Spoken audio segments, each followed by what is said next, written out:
दिन या हफ्ते नहीं महीने का इंतजार, फिर आएगा आधे घंटे के लिए करार। कराची में बूंद बूंद को तरसते इलाके की कहानी सुनाएंगे कुछ देर बाद।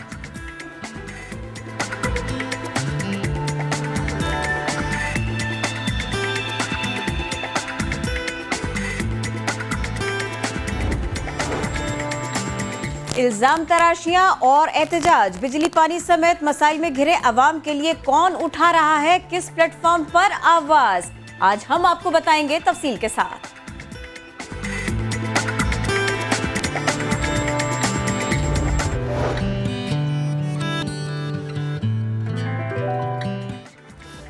अस्सलाम वालेकुम, Monday Mubarak and good morning. आप देख रहे हैं नया दिन। मैं हूं आपके साथ मोहम्मद शोएब और मैं हूं किरण आफ्ताब। भाई मैं और शोएब ये डिसाइड करके आए थे, हमने रास्ते में ही सोचा था कि इतने दिनों के बाद में ज़रा बादल दिखाई दिए हैं, थोड़ी प्यारी प्यारी सी हवा चल रही है कराची में, तो हम आपको मनाजिर दिखाएंगे। लेकिन नहीं, हमारी टीम ने कहा कि नहीं, फौरी तौर पर नहीं मानेंगे, कुछ सेकंड्स लगेंगे, और उन्होंने हमारी बात मान ली। चलो शुक्र, किसी ने तो हमारी बात मानी। पूरा रास्ता सवेरे से उठने के बाद से मुख्तलिफ परिंदों की आवाज़ें, परिंदों का चहकना, कोयल की कूक, मुझे लग गया था कि बाहर बादल है और वाकई मस्त हवाएं चल रही हैं, ऐसे ही कुछ हो रहा है। और किरण, कहीं कहीं पर हल्की हल्की सी बारिश भी हुई है, तो लकी हैं वो लोग जिनके इलाकों में हल्की हल्की सी बारिश हुई है। वैसे हम हल्की हल्की बारिश के ही मुताबिल हैं कराची वाले। ज्यादा बारिश होती है तो ज्यादा पानी आता है और ज्यादा लाइट भी जाता है। चलिए, कोई इंतजाम कोई करने नहीं आता है। Exactly, because we have this mismanagement. अच्छा किरण, मौसम की बात तो करें, बट मैं के इलेक्ट्रिक से मुतालिक भी कुछ गुफ्तगू करना चाह रहा था, बिकॉज के इलेक्ट्रिक ने अभी कहा है कि आज किरण बात करनी बड़ी जरूरी है। वो तो कहेंगे किरण, उन्होंने कहा कि अब रात 12 बजे से लेकर सुबह 7 बजे तक लाइट नहीं जाएगी। वो कहते हैं कि जो मसले थे ना वो हल हो गए। तो ये मेरी समझ से बाहर है, ये मसला हल कैसे हुआ है? आई मीन, फर्नेस ऑयल ने आना जुलाई में है, वो फिर पहले कैसे आ गया? अगर पहले आ सकता था तो पहले आया क्यों नहीं था? दैट मींस दाल में कुछ ना कुछ काला तो है, या कि पूरी की पूरी दाल ही काली पकाई गई है। चलिए, हम वो दाल नहीं खाएंगे, हम आपको फौरन से आगे लेकर जाएंगे। कोरोना से मुताल्लिक कुछ बात कर लेते हैं और कुछ इंटरनेशनल खबरें आपके सामने रखते हैं। कोरोना को शिकस्त तो एक शख्स ने दी, लेकिन जो लाखों का बिल उसको मिल गया, उसके बाद उसने सोचा कि अब मैं इसे जान छुड़ाऊं तो छुड़ाऊं कैसे। खबर है स्वीडन से। 70 साला माइकल, ये हॉस्पिटल में रहे तकरीबन 2 मंथ्स तक। कोरोना के खिलाफ जिंदगी और मौत की जंग लड़ते लड़ते इन्होंने फतह हासिल तो की, लेकिन जब हॉस्पिटल ने इनको बिल दिया तो अब जो मजबूत एहसाब कहिए, ताकतवर इम्यून सिस्टम कहिए, वो सब कुछ बैठ गया। उन्होंने कहा इतना भारी बिल मैं कैसे दूंगा। अच्छा किरण, कितना भारी था? किरण, पहले अपनी बात करने के बता वैसे पाकिस्तानी अगर हम बात करें तो जरा हम यहाँ लाखों के बिल की तो बात करते हैं, था तो वो भी लाखों में, लेकिन लाखों डॉलर्स में था। 100 मैं आपको बताऊं कि जब उनके घर में 181 सफ़ात पर मुश्तमिल ये बिल पहुंचा। 1 मिनट, कितने सफ़ात? 181 सफ़ात। जरा लिखा होगा ना, इतने ग्लास में बहुत सारे जीरोस तो लगे होंगे। एग्जैक्टली, 181 सफ़ात का ये बिल था। और किरण, ये बड़ी अच्छी बात है कि ये बिल उन्हें घर में मिला है। पाकिस्तान में ऐसा नहीं होता, आपको हॉस्पिटल में बिल मिल जाता है। एनवीजी 11,22,503 डॉलर्स। ओके, ये डॉलर्स में बिल था, जो कि पाकिस्तान में तकरीबन बनते हैं जनाब 18 करोड़ 72 लाख। इसके बाद तो सारा हिसाब उन्होंने सोचा कि मैं ठीक ही क्यों हुआ, क्योंकि जाहिर है बिल बहुत ज़्यादा था। बट एनीवेज जी, वो ठीक हुए हैं और अब ये बिल उन्हें भारी से मिले। लेट्स सी वो पे कैसे करते हैं। चलिए जी, बढ़ते हैं आगे, कुछ एहतियात की बात करते हैं। और किरण, जब हम एहतियात की बात करते हैं, हम अक्सर ये कहते हैं ना कि sharing is caring, but at this time this sharing is not at all caring. हम अपनी चीज़ों को शेयर ना करें तो ये बेहतर है, ये बहुत बेहतर है। कुछ ऐसे ही हो गया जनाब, जो सिगरेट पीते हैं ना, वो अगर लाइटर एक्सचेंज करते हैं तो वो कोरोना के फैलाव का सबब बन रहे हैं। ऐसे ही कुछ हुआ है जनाब। हम आपको बताएं, ऑस्ट्रेलिया में कोरोना की वबा जो तेज़ी से फैली है ना, उसकी एक वजह सिगरेट का लाइटर भी है। लाइटर का होटल में मौजूद होना, फिर अमले ने एक दूसरे को दिया, तबादला किया। गैर मुल्की मीडिया के मुताबिक वहाँ लोग समाजी फासला तो रख रहे थे, लेकिन ये जो लाइटर है ना, ये एक दूसरे से वो शेयर कर रहे थे। यही वो वजह बनी कि कोरोना फैला है और लोग मुतासिर हुए हैं। आगे देखिए होता है क्या। और अगर समाजी फासला रख रहे हैं तो अगर आप कैच खेल के भी लाइटर पास कर रहे थे तो साथ कोरोना जरूर जा रहा था, क्योंकि कैच खेलने से लाइटर भी आप कैच करते हैं, कोरोना भी आप कैच करते हैं। This applies on anything you share. Anyways, बढ़ते हैं आगे। पाकिस्तान में कोरोना के स्टैट्स आपके सामने रख लेते हैं। कोरोना से रोज़ की बुनियाद पर अमवात में नुमायां कमी हुई है, जो कि बहुत हौसला अफजा है। अगर हम 24 घंटों के दौरान बात करें तो 49 अफराद जाँ बहक हुए हैं और चंद रोज़ पहले तक रोज़ाना की बुनियाद पर हलाकतों की तादाद 100 से ज़्यादा थी, यानी अब तकरीबन हाफ हो गई है। और कहा यह जा रहा है कि अब एहतियात भी हो रही है और स्मार्ट लॉकडाउन बेशक उस तरह से नाफिजुल अमल तो नहीं है पाकिस्तान में जहाँ पे स्मार्ट लॉकडाउन है, बट स्टिल स्मार्ट लॉकडाउन लगाने से लोगों में अवेयरनेस भी आई है, लोग एहतियात ज़्यादा कर रहे हैं। हम जितनी ज़्यादा एहतियात करेंगे उतना हमारे हक़ में बेहतर होगा। अब कुछ रिजल्ट सामने आए हैं, वो हलाकतें कम होने से मुताल्लिक है और ये इसलिए भी हौसला अफजा किरण जब हम ये कहते हैं कि अगर स्टैट्स ये बताएं कि कोरोना केसेस अब कम रिपोर्ट हो रहे हैं तो उस पर एक डिस्कशन ये हो जाती है कि शायद टेस्टिंग कम है, बट अमवात कम रिपोर्ट होने का मतलब है कि वाकई हौसला अफजा है। एग्जैक्टली। तो जनाब ये कुछ आदाद-ओ-शुमार थे कि जो शोएब आपको बता रहे थे। अब मैं ये चाह रही थी कि हम चूँकि अब शोएब कह भी रहे ना कि स्मार्ट लॉकडाउन है मुख्तलिफ इलाकों में, तो हम ज़रा उसकी बात भी कर लेते हैं, क्योंकि ऐसे कुछ एरियाज़ को आइडेंटिफाई किया गया था कि जहाँ पर स्मार्ट लॉकडाउन लगाया जाए। तो ज़रा हम आगे बढ़े तो हमें ये पता चले कि अगली खबर हम क्या देने जा रहे हैं। रावलपिंडी के कुछ 22 इलाके ऐसे हैं कि जहाँ पर स्मार्ट लॉकडाउन जारी रहा। ज़िला इंतज़ामिया ने कहा कि स्मार्ट लॉकडाउन का मंसूबा कामयाब जा रहा है, लोगों को अब बात समझ में आ रही है और उनकी तकलीफ भी कम होती चली जा रही है। मुतालिका इलाकों में कोरोना मरीजों की तादाद में भी कमी आई है। शहर के मजीद 8 इलाकों में स्मार्ट लॉकडाउन के लिए पंजाब हुकूमत को दरखास्त दी गई है। मजीद इसी पर अपडेट करेंगे हमारे नुमाइंदे उमर बिन आसिफ। जी उमर बिन आसिफ। जी बिल्कुल, देखिए रावलपिंडी के 22 इलाकों में स्मार्ट लॉकडाउन का इतलाक़ किया गया है, जिसमें जो 15 इलाके हैं वो शहर की हदूद के हैं और जो दीगर 7 के करीब इलाके हैं वो इस टाइम कैंट की हदूद के हैं। अगर रावलपिंडी में देखा जाए तो सबसे बड़ा इलाका सदकाबाद है, जिसको मुख्तलिफ अतराफ से जो है बंद किया गया, स्मार्ट लॉकडाउन किया गया। ज़िला पुलिस के एहलकार और ट्रैफिक पुलिस के एहलकारों की जानिब से यहाँ पर जो आबादी की मूवमेंट है उसको कंट्रोल किया जा रहा है। मुख्तलिफ जगहों पर रुकावटें लगा कर भी रास्तों को बंद किया गया है। इस टाइम 300 के करीब जो एहलकार हैं वो 22 के करीब इलाकों में अपनी ड्यूटी सर अंजाम दे रहे हैं। अगर केसेस की बात की जाए तो एडीसीजी रावलपिंडी ज़हीर अहमद ने जब समा से बात की तो उनका कहना था कि स्मार्ट लॉकडाउन की जो स्ट्रेटजी है वो काफ़ी कामयाब जा रही है। बड़ी तादाद में केसेस कम हो चुके हैं, जिसकी बिना पे जो अस्पतालों पे भी बोझ है वो इस टाइम कम हो रहा है। ज़िला इंतज़ामिया ने इस टाइम शहर में 8 मज़ीद हॉट स्पॉट्स का तयन किया है, जिसके बारे में जो सिफारिशात हैं वो हुकूमत पंजाब को रसाल कर दी गई हैं कि जो शहरी हैं उनकी सेहत को मद्देनज़र रखते हुए भी इन 8 मुकामात पर भी स्मार्ट लॉकडाउन का फिलफौर इतलाक़ किया जाए। जो स्मार्ट लॉकडाउन अभी जिन 22 इलाकों में मौजूद है वो इस महीने के आखिर तारीख तक जो है वो रात 9 बजे तक कायम रहेगा। जू का तो दूसरी जानिब अगर किसी नाखुशगवार वाक़े की बात करें तो अब तक किसी भी तरीके का भी जो कोई भी नाखुशगवार वाक़या है वो सामने नहीं आया। पुलिस की जो मोबाइल वैन्स हैं और दीगर जो उनकी गाड़ियाँ हैं वो पूरे टाइम जो इलाके में गश्त करती हैं ताकि तमाम तर चीज़ों को और अमन अमान को यकीनी बनाया जा सके। शुक्रिया उमर बिन आसिफ, आपने रावलपिंडी की सूरत हाल से मुताल्लिक हमें अपडेट किया। स्मार्ट लॉकडाउन ही की मजीद बात करते हैं। लाहौर से हमें ज्वाइन कर रहे हैं दानियाल उमर और अब्दुल रहमान हमें ज्वाइन कर रहे हैं पेशावर से। तो पहले हम पेशावर ही लेकर चलते हैं आपको।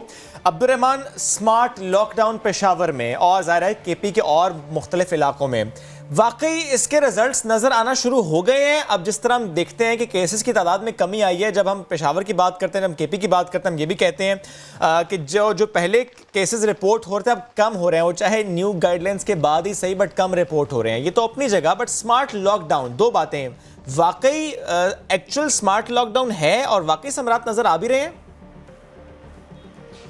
जी बिल्कुल शोएब, जैसे कि आपने बताया है कि जो वबा के ज़्यादातर केसेस जो है वो यहाँ पेशावर और खैबर पख्तूनख्वा से आए थे और जो 2 पहली जो हलाकतें हुई वबा से, इस कोरोना वायरस से, उसमें एक यहाँ पर अपना कैनाल टाउन है और दूसरा मर्दान का इलाका था। तो जो अमवात का सिलसिला भी हुआ है वो पेशावर से शुरू हुआ, मर्दान से शुरू हुआ। इसी तरह सबसे ज़्यादा केसेस जो है वो पेशावर से आए, जबकि अमवात का सिलसिला भी खैबर पख्तूनख्वा से सबसे ज़्यादा रहा और अब भी तकरीबन 1000 के करीब अफराद जो हैं वो इस वबा का शिकार हो चुके हैं। तो इसके बाद इस चेन को तोड़ने के लिए मुख्तलिफ तरीके इस्तेमाल किए गए, मुकम्मल लॉकडाउन और अब स्मार्ट लॉकडाउन का सिलसिला शुरू है 15 जून से, जो अब तक 9 इलाकों में, यानी गुज़िश्ता रोज़ 28 तारीख को जहाँ हम खड़े हैं इस वक्त हैदराबाद का फेज़ 4 वहाँ पर नाफिज किया गया है। तो हुकूमत की कोशिश है, इंतज़ामिया की कोशिश है कि इस चेन को, वबा के लेकिन चेन वो को कोशिश तो है अब्दुल रहमान, उसके रिजल्ट्स वजह से अब्दुल-रहमान उसके रिजल्ट्स बताइए। फॉर एग्जांपल अगर आप हयाताबाद की बात करते हैं, जी मैं सवाल भी लीजिएगा अब्दुल-रहमान कि अगर हयाताबाद की बात करते हैं, लॉकडाउन से पहले पर डे केसेस क्या रिपोर्ट हो रहे थे, और अब क्योंकि ज़ाहिर है तकरीबन 14 दिन गुजर गए हैं, अब केसेस कितने रिपोर्ट हो रहे हैं? जी बिल्कुल, जैसे कि आपने बताया तो ये इन इलाकों में तकरीबन उस वक्त 254 से ज़्यादा केसेस, 1664 केसेस आए थे, और गुज़िश्ता 15 दिनों में इन इलाकों से सिर्फ 254 केसेस आए हैं। तो इसका मतलब है कि हुकूमत काफ़ी कामयाब रही, और यही नहीं कि इन इलाकों के अवाम को शऊर मिलेगा और यहाँ पर जो है केसेस कम हो गए, बल्कि यहाँ से जो केसेस के फैलाव का ख़तरा है वो भी हुकूमत ने रोक दिया है। अगरचा लॉकडाउन पे पेशावर के शहरी उस तरह अमल नहीं करे, वो अपने लिए चोर रास्ते तलाश कर लेते हैं, लेकिन इसके बावजूद जो है काफ़ी हद तक जो है केसेस में कमी आई है।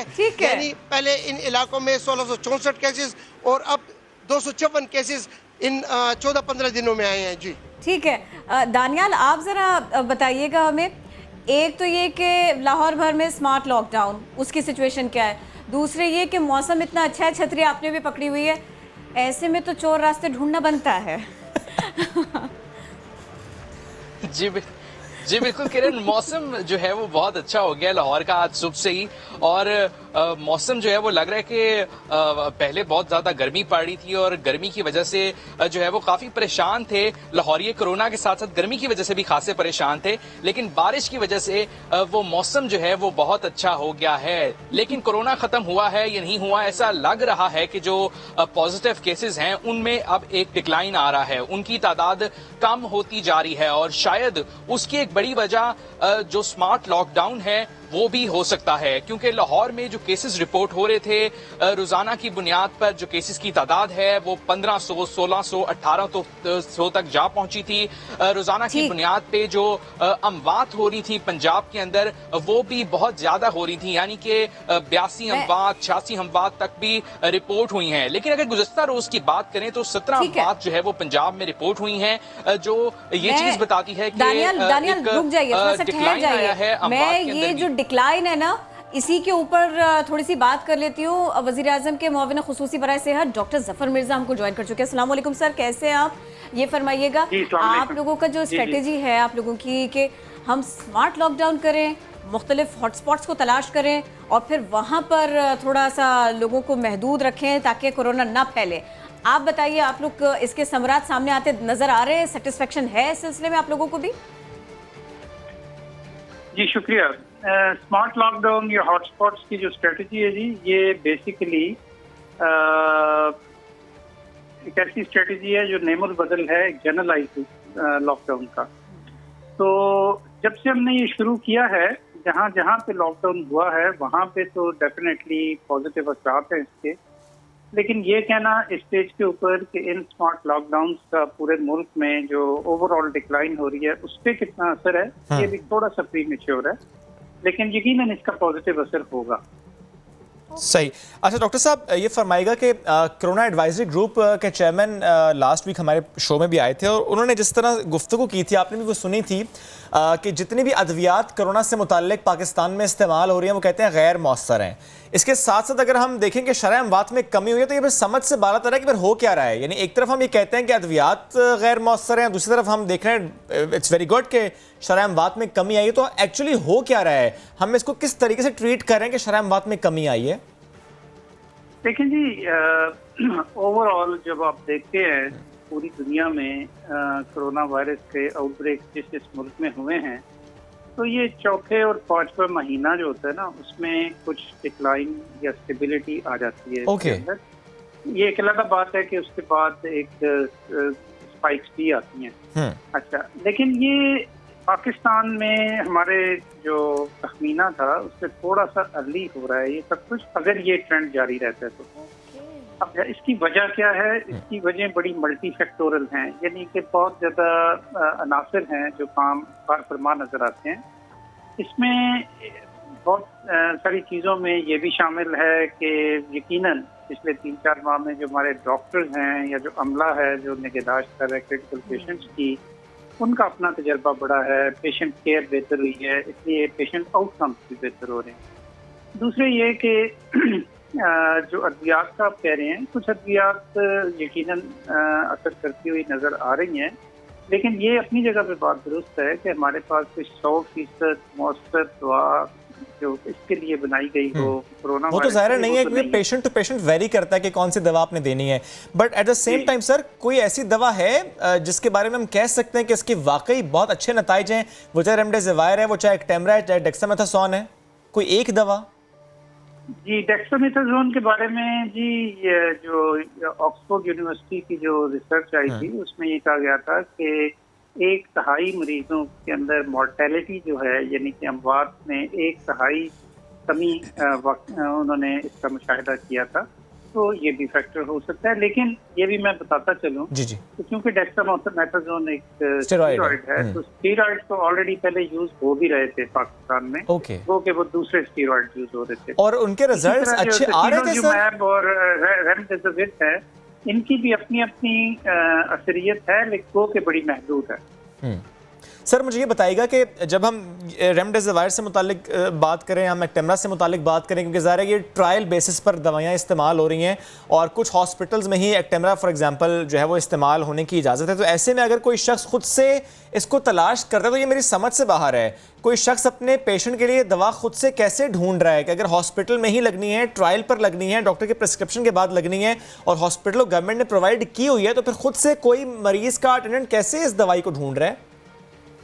जी, पहली तो बात ये समझ लीजिए कि जो एक्टेमरा जो कि इसका ट्रेड नेम है, इसका जेनेरिक नेम टोसिलिजुमैब है, जी जी, ये दवाई जो है ये ट्रायल के लिए कुछ महदूद सतह पे सिर्फ पंजाब में इस्तेमाल हो रही है, दूसरी जगह पे ये ट्रायल के तौर पे इस्तेमाल नहीं हो रही, पहली बात। ओके, दूसरी बात ये कि जो कंपनी इसको बना रही है, वाहिद कंपनी है जो इसको इम्पोर्ट कर रही है और इसे बनाती भी है क्योंकि ये पेटेंट प्रोटेक्टेड मेडिसिन है, तो उन्होंने अपने डिस्ट्रीब्यूटर्स के पास इसको अवेलेबल कर दिया है और जो बड़े बड़े हॉस्पिटल्स हैं जहाँ पे क्रिटिकल पेशेंट की निगहदाश्त होती है वहाँ पे जो फार्मेसीज है वहाँ पे भी अवेलेबल कर दिया। अब अगली बात ये है कि जब ये दवा प्रिस्क्राइब की जाती है किसी क्रिटिकल वार्ड में किसी कंसल्टेंट के जरिए या स्पेशलिस्ट के जरिए, तो वो फिर फैमिली मेंबर्स जो हैं वो प्रिस्क्रिप्शन दे के जाते हैं, ठीक है, और वो उनको मिल जाती है उस फार्मेसी के पास या उस डिस्ट्रीब्यूटर के पास। ठीक, अपने तो दवा इस्तेमाल करनी चाहिए ना, वो तो बिल्कुल हम इस प्लेटफॉर्म से भी बार बार कहते हैं कि खुद से कोई दवा इस्तेमाल ना करें। सर एक बात और, प्लाज्मा थेरेपी से मुतालिक भी आपकी ऑब्जर्वेशन क्या है? जितना ट्रायल प्लाज्मा थेरेपी का पाकिस्तान में हुआ है उसके नतीजे मस्बत आए हैं? और दूसरे सर ये भी क्विकली बताते चले जाइएगा इस सब के साथ साथ कि वो जो हमारा हेल्थ केयर सिस्टम है सर, उसके ऊपर कुछ प्रेशर इस सारे के सारे आदाद शुमार के बाद में कम हुआ या नहीं? ये मुझे आपकी आखिरी सवाल समझ नहीं आया। चलिए आप पहले आप शोएब का सवाल का जवाब दे दें, मैं दोबारा पूछ लूंगी आपसे। ठीक। अच्छा जी, प्लाज्मा के बारे में ये है जी कि प्लाज्मा अलबत्ता जो है उसका एक क्लिनिकल ट्रायल पाकिस्तान में हो रहा है, जिसको कि कराची का एक बड़ा अच्छा ब्लड डिजीजेस का जो इंस्टीट्यूशन है वो कर रहा है, और जितना भी प्लाज्मा दिया जा रहा है या इकट्ठा किया जा रहा है ये उसी क्लिनिकल ट्रायल के हवाले से जो तहकीक हो रही है उसी में ये हो रहा है। इसके अलावा गवर्नमेंट ऑफ पाकिस्तान ना तो प्लाज्मा थेरेपी को प्रमोट कर रही है, ना इसके बारे में कोई हतमी राय हम दे रहे हैं। जब तक कि ये रिजल्ट सामने नहीं आएंगे उस वक्त तक कोई हतमी। सर कब तक रिजल्ट सामने आ जाएंगे? अब तो काफी वक्त गुजर गया जी। गो के जो क्लिनिकल ट्रायल्स अब तक हुए हैं, जो इन्वेस्टिगेटर हैं इसके डॉक्टर ताहिर शमसी, उनकी ऑब्जर्वेशन ये है कि मुस्बत नताइज आ रहे हैं, लेकिन इसका कतन मतलब ये नहीं है कि लोग अपने तौर पे प्लाज्मा देना और लेना शुरू कर दें और हत्ता के लोग इसको बेचना शुरू कर दें। ये बहुत ही गैर अखलाकी और खतरनाक इसके नताइज हो सकते हैं। ठीक है सर, अब ज़रा जल्दी से ये भी बता दीजिएगा, हम ऐसी खबरें भी देख रहे थे कि जो अस्पताल अमला है, जो डॉक्टर्स हैं वो भी कोरोना पेशेंट बनते चले जा रहे हैं, बड़ी तादाद में कोरोना पेशेंट्स आ रहे हैं, उनको ट्रीट करना थोड़ा सा अस्पतालों पे दबाव बन रहा था, बढ़ रहा था। सर ये सिचुएशन अभी भी है या ये मामला अब थोड़ा बेहतर हुआ है सर? अगर तो आप मेरे से ये पूछ रही हैं कि जो हमारे फ्रंट लाइन हेल्थ वर्कर्स हैं उनके अंदर जो इन्फेक्शन वगैरह होती हैं, तो वो तो पूरी दुनिया के अंदर फ्रंट लाइन हेल्थ वर्कर जो क्रिटिकल कोरोना वायरस के पेशेंट की निगहदाश्त पे मामूर होते हैं, उनके अंदर इंफेक्शन किसी हद तक होती है, तकरीबन तमाम मुल्कों में होती है। और इटली, स्पेन वगैरह में तो ये 10-11% तक चली गई थी। हमारे यहाँ क्या लेकिन पाकिस्तान में ये तकरीबन 3% से कम है। और इसमें भी उन हॉस्पिटल में उन डॉक्टर्स की जो निस्बत है इसमें वो 25-30% से ज़्यादा नहीं कि जो क्रिटिकल पेशेंट्स को देखने हैं। ठीक। बाकी दूसरे लोग हैं which is part of the overall staff of the hospital. Right sir. जी जी जी, दूसरी चीज़ इस सिलसिले में ये है कि जहाँ तक आपने दबाव का जिक्र किया, तो हम तमाम बड़े हॉस्पिटल बड़े शहरों के अंदर जो हैं उनके साथ राब्ते में रहते हैं, और वहाँ से हमें जो इंफॉर्मेशन मिल रही है वो तमाम तकरीबन हॉस्पिटल यही कह रहे हैं कि पहले की निस्बत मामूली सा गो के, लेकिन पहले की निस्बत प्रेशर में कमी आई है, यानी कि पेशेंट कम हुए हैं। सर, पेशेंट्स जब कम होने की बात हो रही है तो हम कह सकते हैं कि पहली पीक का डाउनवर्ड ट्रेंड है ये? मैं हेजिटेंट हूँ इसके ऊपर कोई हतमी राय देने से। स्टेज के ऊपर मैं चाहता हूँ कि अब कोई अगर ये ट्रेंड अगला हफ्ता 10 दिन जारी रहता है जी, तो फिर हम जरा यकीन के साथ ये बात कर सकेंगे। फिर हम कह सकेंगे डाउनवर्ड ट्रेंड है पहली पीक का जी। फिर हम कह पाएंगे अगर इसी तरह केसेस रिपोर्ट हुए इस हफ्ते में भी तो हम कह पाएंगे डाउनवर्ड ट्रेंड है पहली पीक का? हाँ जी, हम ये कह सकेंगे कि ये फिर स्टेबलाइज हो रहा है, आउटब्रेक और डिक्लाइन में जा रहा है। बहुत शुक्रिया। डॉक्टर जफर मिर्जा साथ मौजूद थे, आप इस सिलसिले में हमसे गुफ्तगू कर रहे थे।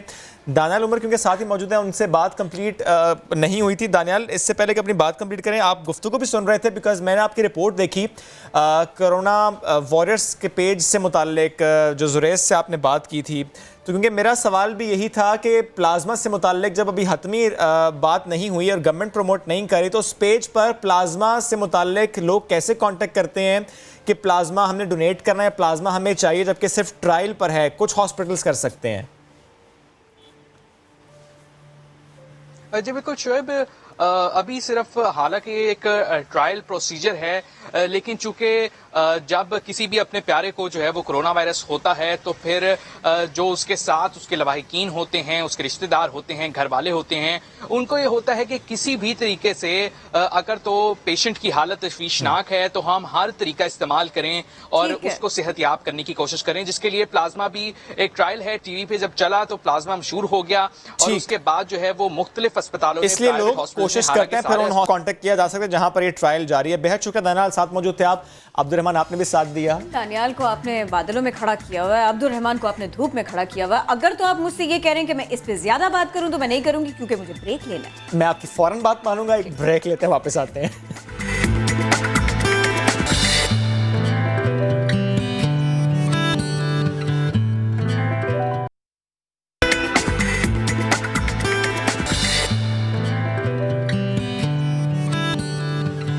Welcome back. यूं तो बादल कराची में छाए हैं, लेकिन हम उन बादलों का जिक्र करेंगे जो कि यूक्रेन में हैं।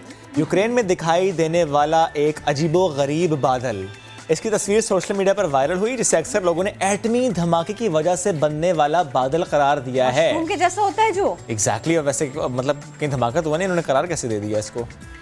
नहीं शोएब, असल में ये जो है ना ये कीव में इसको देखा गया था। और ये मैं याद दिला दूं, 1986 में एटमी बिजली घर की तबाही से मशहूर होने वाला मकाम जो है ना चेरनोबिल, ये उससे सिर्फ और सिर्फ 60 मील की दूरी पर है। तो इसीलिए लोगों को एक बार फिर से वही सब कुछ याद आया। माजी की यादों ने यूक्रेन में सोशल मीडिया सारिफीन को बौखला के रख दिया। और फिर इसके बाद में क्या हुआ जी, वो इसको देखने लगे तुक्के लड़ाने लगे, ये सब कुछ होता है। कौन सा नया एटमी धमाका उन्होंने करार दे दिया। चलिए जी बढ़ते हैं आगे। तो कुछ नहीं हुआ, कुछ नहीं, लेकिन उन्होंने कह दिया। चलिए अब आप अगर कुछ कहेंगे तो वो ट्वीट हो जाएगा। अरे ट्विटर सारिफीन के लिए अच्छी खबर है, जल्द अपनी आवाज़ में आप ट्वीट कर सकेंगे। ट्विटर ने अपने प्लेटफॉर्म पर बुनियादी तब्दीलियां करते हुए अब खुद आपकी आवाज़ में ट्वीट रिकॉर्ड करने और आगे पोस्ट करने पर गौर किया है। और अभी सिर्फ चंद iOS सारिफीन को इसकी सहूलत फराहम की गई। वैसे होता भी ये है कि जब ऐसे कोई नया फीचर आता है वो कुछ को फराहम किया जाता है अगर उसके रिजल्ट्स देखने होते हैं, उसमें इंप्रूवमेंट आती है और उसके बाद उसे सबके लिए सबके लिए अवेलेबल कर दिया जाता है। यानी एंड्रॉयड अगर आप इस्तेमाल करें तो आपके लिए भी ये अवेलेबल कुछ टाइम बाद हो जाएगा। लेकिन इसमें एक बात है ना, पहले ट्वीट करें फिर डिलीट करें, अब ये तो आवाज़ है, इससे पीछे कैसे हटे? डिलीट कर दें? नहीं, ये भी डिलीट कर दें, लेकिन लोग कहेंगे है मैंने तो खुद सुना था। हम कहेंगे क्या है सबूत, पहले तो स्क्रीनशॉट होता है, इसका क्या करेंगे? हाँ जी। चलिए जी, 140 सेकंड तवील गुफ्तगू आप ट्वीट कर सकेंगे और साथ ही इस पर थ्रेड का एक पूरा सिलसिला भी खुलता चला जाएगा। ट्विटर के मुताबिक वो ट्वीट्स को मजीद इंसानी समातों के करीब करना चाहते हैं ताकि एक दूसरे की आवाज़ भी आप सुन सकें, ताकि आप और रिलेटेबल कर सकें, ना कि फिर ट्वीट मरियम नवाज ने खुद किया है या किसी ने किया, आप जान सकेंगे बड़ी इजीली, बहुत इजीली, और याद दिला सकेंगे बहुत मुश्किल से। फिर आपको ये नहीं कह सकते ट्वीट किसी और ने किया था। अच्छा देखिए, बातों का क्या है जी, ये कहते हैं ना कि बात आप ऐसी करें कि वो पत्थर पे लकीर हो, और हर पत्थर हीरा तो नहीं होता। ऐसा भी होता है कि रेत से हीरा बरामद नहीं होता, लेकिन ऐसा हो जाए तो क्या हो? कौन सा पहली बार हो रहा है किरण? ये अमेरिकी रियासत आर्कनसास, यहाँ creator of diamond state park में हमने जाने का प्लान बनाया। हमने बहुत प्लान बनाया लेकिन हम जा नहीं पा रहे। किरण, वहाँ रोजाना बहुत से लोग जाते हैं और तकरीबन रोजाना ही वहाँ पर 10 से कम डायमंड्स वहाँ पर मिल जाते हैं, बट अगर बिग डायमंड मिल जाए तो क्या ही बात है। एनीवेज, स्टेट पार्क में 56 साल बेट्रेस वॉटकिंस, इनको इत्तफाक़ी तौर पर रवां साल के दौरान इस इलाके से दरियाफ्त होने वाला सबसे बड़ा हीरा मिला है। इसे कहा जा रहा है कि 2020 का ये बिगेस्ट डायमंड है जो वहाँ से इनको मिला है। और किरण, इंटरेस्टिंगली जब वहाँ पर गई अपने बेटी और पोती के साथ, तो वो कहती हैं कि उनको लगा कि शायद ये कोई आम सा पत्थर उन्होंने रख लिया और अपना काम जारी रखा, लेकिन बाद में मालूम हुआ कि ये तो 2 कैरात वज़न का एक हीरा है। एनीवेज जी, ये तो बड़े मजे की खबर हमने वहाँ से आपको दिया। आज फिर मैं कह रहा हूँ दोबारा से प्लान बनाएंगे वहाँ जाने का। रास्ता है ना शुएब, वहाँ तक तो जरूर जाना चाहिए, अंदर ना भी जाए। ये बात भी सही है किरण, किस्मत नसीब की बात है, जाके जरूर किस्मत आजमानी चाहिए वहाँ पे।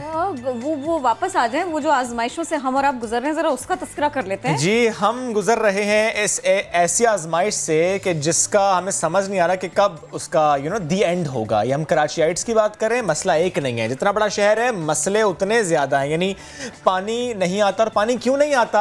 कहते हैं जी बिजली नहीं आती। अच्छा, बिजली क्यों नहीं आती? वो जी फर्नेस ऑयल नहीं आता। यानी मसले तो बहुत सारे हैं। कचरे वाला मसला एक और बड़ा मसला। एनीवेज, समंदर किनारे प्यासा कराची में अक्सर ये बात करते आए, क्योंकि हम ये बात क्यों करते आए? क्योंकि हम सुनते आए कि जी हमारी हुकूमत जब आएगी ना तो यहाँ से हम समंदर से पानी आपको देंगे मीठा करके। बातें तो बहुत हमने सुन ली, लेकिन जो कराची वाले हैं उनको पानी मैसर नहीं है। और कुछ इलाके ऐसे हैं जहाँ पर 1 हफ्ता, 2 हफ्ते, 3 हफ्ते नहीं, आपको 1 महीने से भी ज़्यादा का इंतज़ार करना पड़ता है। पानी कितना आता है? सिर्फ और सिर्फ आधे घंटे के लिए। और ये इलाका है औरंगी टाउन। तो यहाँ पर आपको लेकर चलते हैं। खुर्शीद आलम वहाँ पर गए, लोगों के मसाइल जानने की कोशिश की कि जब 35 दिन बाद पानी आता है तो वो तो एक खुशी है आधे घंटे की, लेकिन उन 35 दिन में करते क्या हैं, वो मुश्किलात क्या हैं, आपको दिखाते हैं।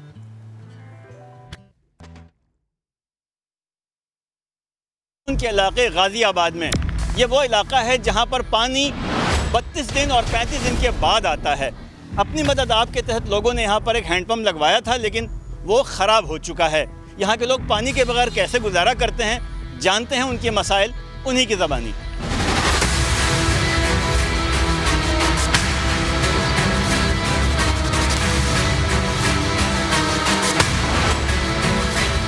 पानी का मसला ये है कि 32-35 दिन में एक टाइम पानी आता है, वो भी इन 3-4 गलियों वालों को तो मिलते ही नहीं है। रोड के इस साइड पानी आ जाता है, ये लोग बेचारे इसी तरह पानी टैंकर से लेते हैं। पानी जैसे पहले आता था, पहले 12 दिन पे आता था, उसके बाद 22 दिन हुआ, अब 32 से 35 दिन के बाद पानी आता है। इसके लिए हम लोग क्या करें? शोर मचाए, क्या करें? गाली दें? कोई फ़ायदा नहीं है। पानी वही अपने टाइम पे आएगा 32 दिन के बाद, 32 दिन के बाद। हमारे इलाके में महीने में एक बार आता है, वो भी जो है ना मिन्नत करना पड़ता है जाके वालमैन से, बहुत ज़्यादा मिन्नत करना पड़ता है, फिर जाके पानी देते हो। लाइट है तो उस टाइम पे नहीं दे रहे, बगैर लाइट के टाइम में पानी दे रहे, वो हमारा पानी ज़ाया हो जाता है। सर कैसे गुजारा करते हैं सर आप? गुजारा कर अल्लाह चला रहे हम लोग को, बस अल्लाह हाफिज़ है, जैसे बोल के गए ना लीडर, अल्लाह हाफिज़ है। पाकिस्तान का तो आवाम का भी अल्लाह हाफिज़ है।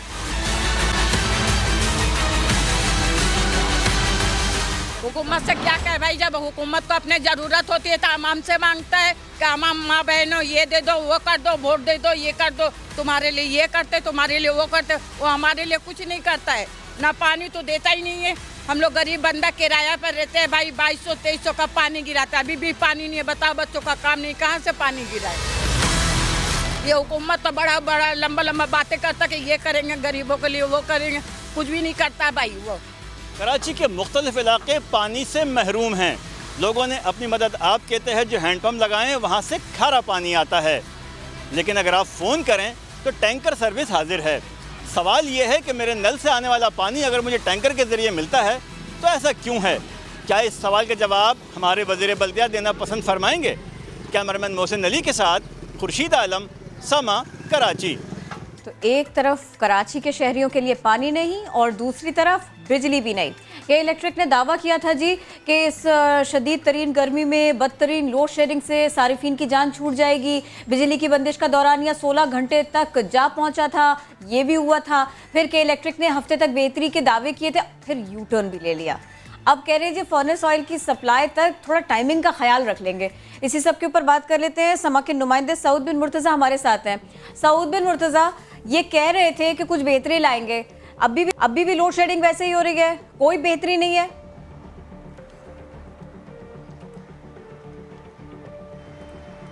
जी हाँ, बिल्कुल। के इलेक्ट्रिक की जानिब से हर साल और हर दफ़ा ही जो है दावे ज़रूर किए जाते हैं, लेकिन वो सिर्फ दावे ही रह जाते हैं, क्योंकि कराची में ये कहना कि लोड शेडिंग गैर एलानिया नहीं हो रही तो बिल्कुल गलत होगा, क्योंकि कई बेशतर इलाके ऐसे हैं जहाँ पर 3 कम से कम घंटे और उसके साथ ज़्यादा से ज़्यादा 7 घंटों से ज़ायद की जो है लोड शेडिंग की जा रही है, गैर एलानिया लोड शेडिंग भी की जा रही है।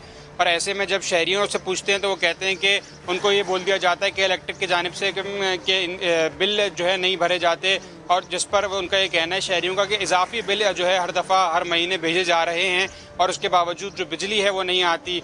कई इलाके हैं जहाँ पर 18 घंटे तक भी लोड शेडिंग का जो है शहरी बताते हैं कि वहाँ पर होती है, और उसकी वजह से उनको दीगर मसाइल का सामना करना पड़ता है, लॉकडाउन, कोरोना वबा, और उसके साथ जो सबसे बड़ी नेमत है पानी, उससे वो महरूम हो जाते हैं। कि इलेक्ट्रिक ने यही दावा किया है फिर से कि रात को जो है 12 से 7 बजे तक जो है बिजली की फराहमी मुअत्तल नहीं होगी। ईंधन की फराहमी में कुछ बेहतरी हो रही है, कैसे सऊद ईंधन की फराहमी में बेहतरी कैसे हुई है? अचानक आ जाती है सऊद, ये मालूम हुआ ये ईंधन में फराहमी बेहतर कैसे हुई है अचानक से?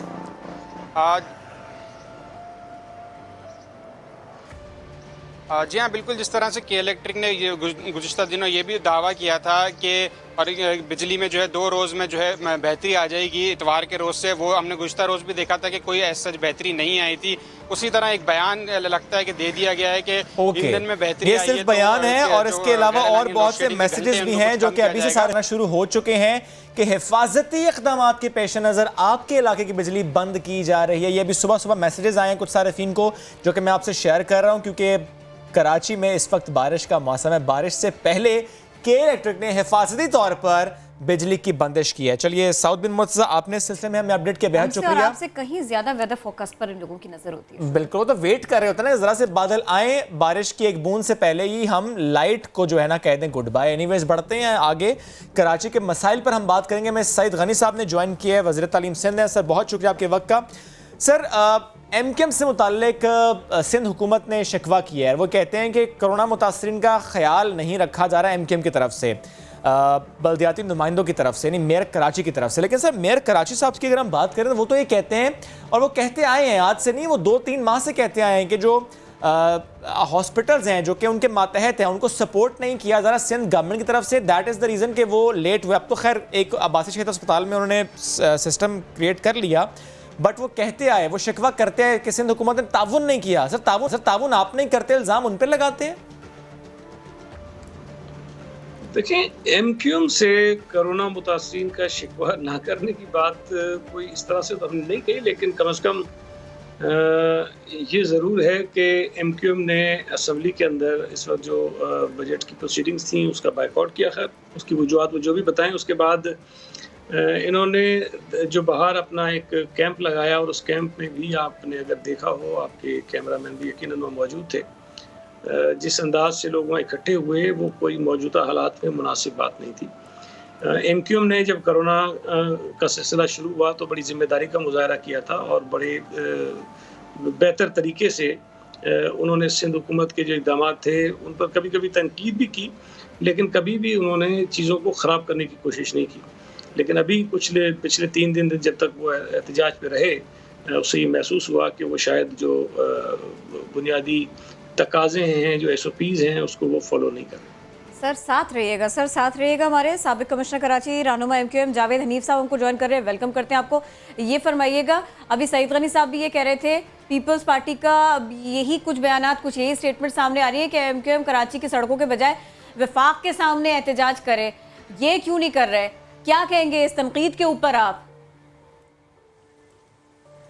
ये जो इन्होंने बात की है वफाक के सामने एहतजाज करने की, बिल्कुल नसीब बात है। बात ये है कि वफाक जो है NFC के थ्रू जो कराची का शेयर होता है, जो इस पूरे सिंध के शेयर में मैक्सिमम शेयर है, वो इनको ट्रांसफ़र करता है। वो सारे पैसे सिंध के पास आते हैं।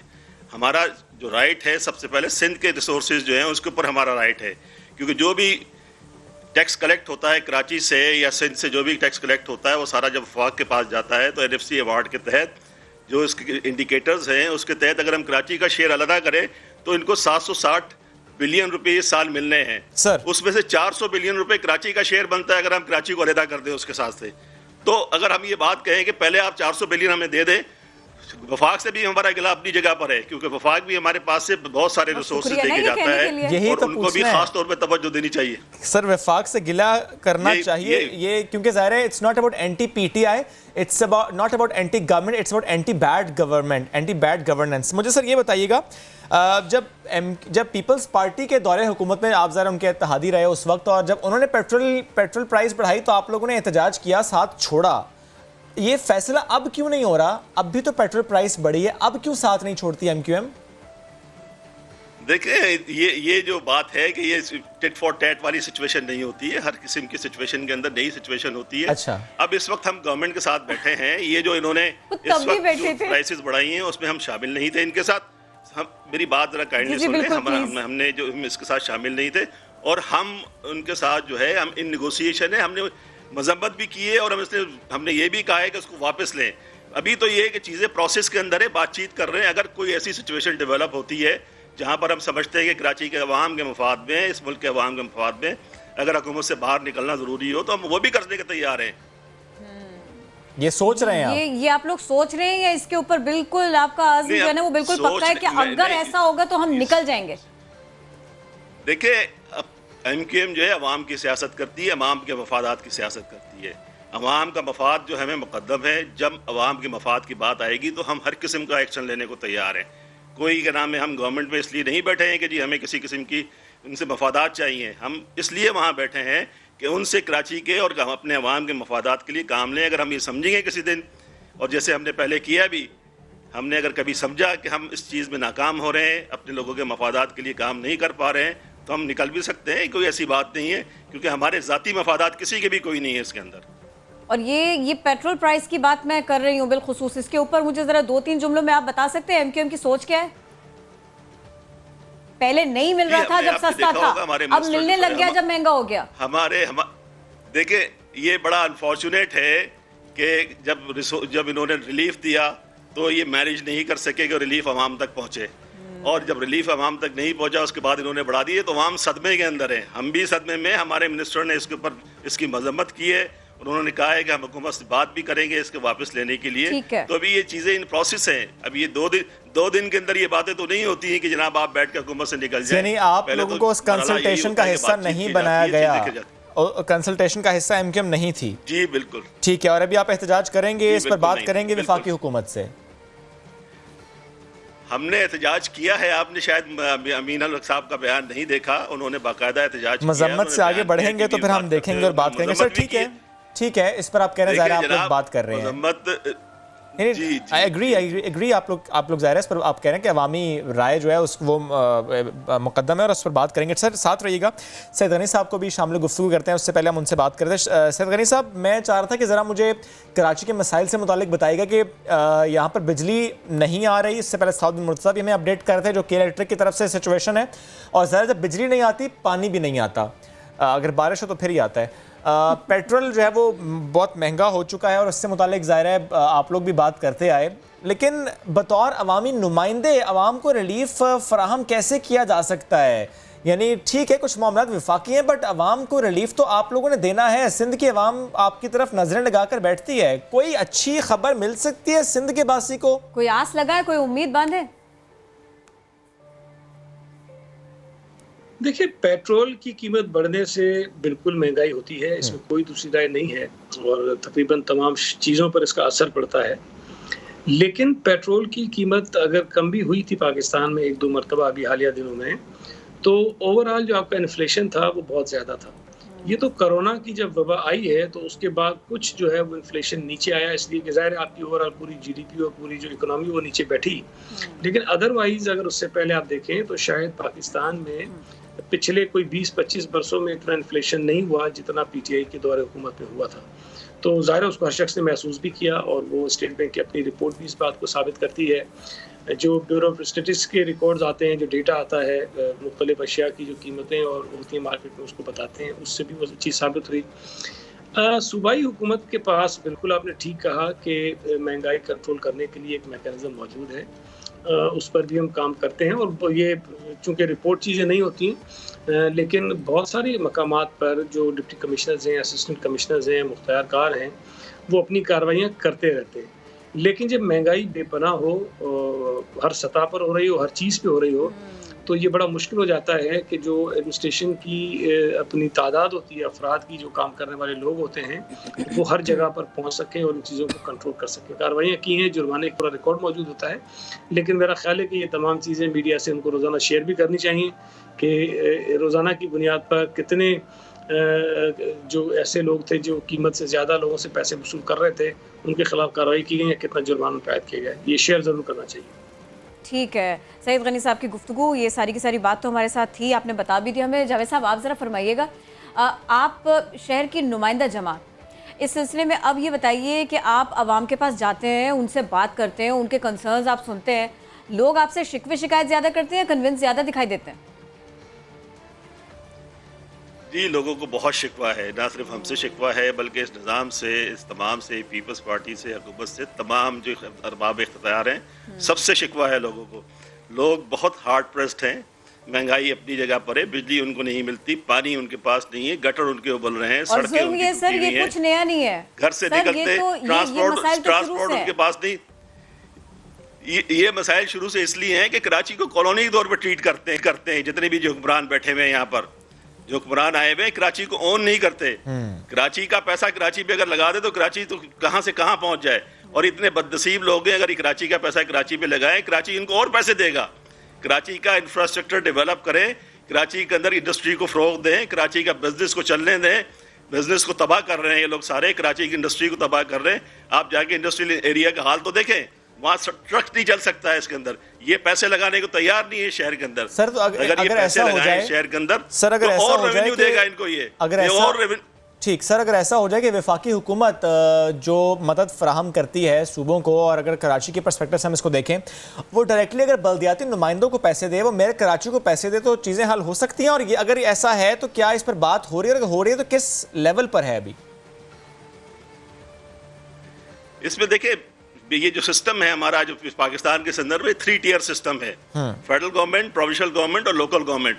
सारी दुनिया में होता है कि सर्विसेज जो है, सर्विस प्रोवाइडर्स जो होते हैं लोकल गवर्नमेंट के लेवल पे होते हैं, क्योंकि वो लोग शहरों में लोगों के साथ करीब होते हैं, गलियों में होते हैं, मोहल्लों में होते हैं, उनको पता होता है उनके मसाइल क्या हैं।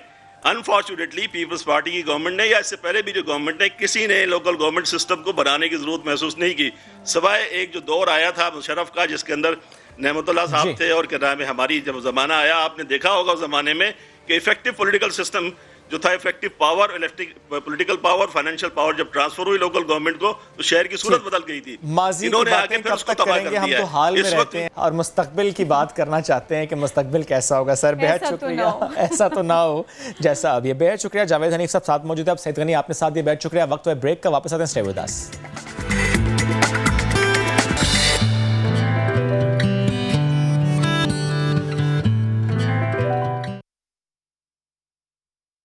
Welcome back. जिक्र करते हैं वज़ीर आज़म इमरान खान का। उन्होंने गुज़श्ता रोज़ इशाइया दिया और हुकूमती और इत्तेहादी अरकान असम्बली से उन्होंने बात की। अलग अलग मुलाकातें भी उनकी हुई थी। इस इशाइये में अरकान असम्बली से मुखातिब होकर उन्होंने कहा कि मुझे रोज़ ये ख़बर मिलती है कि आज जा रहा हूँ, कभी कहा जाता है कल जा रहा हूँ। वो कहते हैं मैं वाज़े करना चाहता हूँ कि मेरे अलावा कोई ऑप्शन नहीं है। उन्होंने ये भी कहा कि अगर मैं समझौता कर लूं तो 5 साल आसानी से पूरे कर सकता हूं, लेकिन मैं ऐसा नहीं करूंगा, मैं समझौता नहीं करूंगा, मैं हालात का डट कर मुकाबला करूंगा। वफाकी बजट की मंजूरी का मिशन, हुकूमती और इत्तेहादी अरकान असम्बली के एजाज में वजीर आजम का शाइया, सबको एतमाद में ले लिया। जब आप रिफॉर्म करते हैं, दुनिया की तारीख उठा के देखेंगे, कभी भी रिफॉर्म आसान हो। रिफॉर्म का मतलब ही ये है कि आपने स्टेटस को के खिलाफ लड़ना है। तो जब स्टेटस को के खिलाफ आप लड़ेंगे, जो कि करप्ट निज़ाम से पैसे बना रहा है, वो आराम से तो नहीं आपको मौका देगा कि आप आके चेंज कर दें।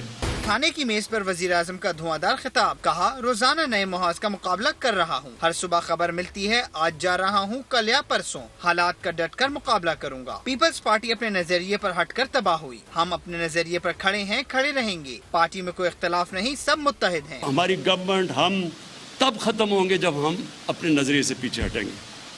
देखें, नजरिया जब तक नजरिए के ऊपर आपकी पूरा एक सपोर्ट बैंक, एक पूरा वोट बैंक सारे पाकिस्तान में आज खड़ा है आपके साथ। इमरान खान का कहना था कि मेरे अलावा कोई चॉइस नहीं। आपको पता है कि जब हल्के में जाते हैं तो लोग क्या कहते हैं कि सब आजमाए हुए हैं, मुखालफिन से समझौता कर लूं तो कोई मसला नहीं, 5 साल आसानी से पूरे कर लूंगा। आज ये जो सारी आपकी ऑपोजिशन है, मेरे लिए कितना आसान है 5 साल गवर्नमेंट करना। सिर्फ मैंने इनके 8-9 लोगों को ये कहना है कि तुम फिक्र ना करो, तुम्हारे केसेस हम आगे नहीं बढ़ने देंगे। सिर्फ ये श्योरिटी देनी है। 8-9 लोग हैं सारे ऑपोजिशन में, बड़े आराम से हमारी जिंदगी गुजर जाएगी, हम भी आराम से चलेंगे। ये भी कहा चीनी स्कैंडल और PIA 13 हादसा रिपोर्ट्स के हवाले से बहुत दबाव था, अगर चाहता तो बहुत कुछ छुपा लेता। परवेज मुशर्रफ ने दबाव में आकर 2 मरतबा चीनी बहरान की रिपोर्ट रोक ली थी। इशाइये के दौरान वजीर आजम शुरा से फर्दन मिले, इनके तहफ़्फ़ुज़ात, गिले शिकवे और मुतालबात सुने। हुक्मरान जमात के अरकान ने 18 नाराज साथियों पर शकूक व शुबहात का इजहार भी किया। अली अमीन गंडापुर का कहना था कि वोटिंग हुई तो ये अरकान गड़बड़ कर सकते हैं, जिस पर वजीर आजम ने सबको मजबूती से खड़ा रहने की तलकीन की। ऑपोजिशन की बात करते हैं, पीपल्स पार्टी की बात करते हैं। बिलावल भुट्टो जरदारी ने इमरान खान को बतौर वजीर आजम पाकिस्तानियों की जिंदगी के लिए खतरा करार दिया है। उन्होंने कहा कि पाकिस्तान को अहलियत रखने वाली क़यादत की ज़रूरत है जो मुस्लिम लीग नून और पीपल्स पार्टी के पास मौजूद है। कोरोना वबा के दौरान आम इंतखाबात शायद मुश्किल हों। उन्होंने ये भी कहा कि पाकिस्तान के मसाइल का हल सिर्फ और सिर्फ जमहूरियत में है। कोरोना का वबा आने से पहले वज़ीर आज़म इमरान खान सिर्फ और सिर्फ हमारा जमहूरियत के लिए और हमारी मीशत के लिए ख़तरा था। आज वज़ीर आज़म इमरान खान का वज़ीर आज़म होना हर पाकिस्तानी का ज़िंदगी और सेहत को भी ख़तरा में डालते हैं और उनका मुआशी सूरत हाल को भी ख़तरा में डालते हैं। इमरान खान को टाइम तो हमेशा देते हैं और देना चाहते हैं, लेकिन इस वक्त वो क़यादत की ज़रूरत है जो मुस्लिम लीग नून में मौजूद है, जो पाकिस्तान पीपल्स पार्टी में मौजूद है, पूरा का पूरा अपोजिशन। और मैं समझता हूँ पाकिस्तान के अवाम एक पेज के हैं, ना सिर्फ अवाम हमारे ज़्यादा बात मान रहे हैं, जो उनके पीछे ज़बरदस्ती उनको सपोर्ट भी कर रहे थे और ज़बरदस्ती आपको सेनेट इलेक्शन में हरवाए थे, वो भी शायद इतना दिलचस्पी के साथ उनके पीछे नहीं होंगे। हम मिलके कंसेंसस के साथ एक ही फैसला लेंगे। हम चाहते हैं कि एक जमहूरी रास्ता निकले जिससे हम आवाम के मसाइल का हल कर सकें। मेरा ख्याल में अब एक पैंडेमिक के दौरान आम इंतखाबात मुश्किल होंगे रखने की। पाकिस्तान के मसाइल का हल सिर्फ और सिर्फ जमहूरियत में है, सेलेक्टेड कंसेंसस के साथ नहीं। तो जितने भी मेरिट वाले लोग हैं, जितने भी अच्छे मैनेजर्स हैं, वो सारे के सारे पाकिस्तान पीपल्स पार्टी में और PMLN में। और जब इन दोनों के दरमियान की बात होगी तो फिर कौन होगा, फिर ये मोहब्बतें, ये शीरीनी लहजों की ये बाकी रहेगी, ये हम तब पूछ लेंगे। कुछ स्टेटमेंट्स थी, हम उनके ऊपर सवाल कर लेते हैं। हमारा साथ देंगे नया दिन के इस हिस्से में लीगी रहनुमा तलाल चौधरी। वेलकम टू नया दिन। सर, ये फरमाइएगा, वज़ीर आज़म कह रहे हैं कि 13 मार्च से लेकर अब तक उन्होंने जितने भी बयान दिए उनमें कोई तजाद नहीं था। आप लोग तनकीद करते आए हैं, अगर तजाद है तो बता दीजिए। उनके मुताबिक आलमी इदारे उनके इक़दामात को सराह रहे हैं, तो ये बताइए क्या वाकई ऐसे ही है जो कुछ PTI गवर्नमेंट कर रही है उसको सारी दुनिया में सराहा जा रहा है?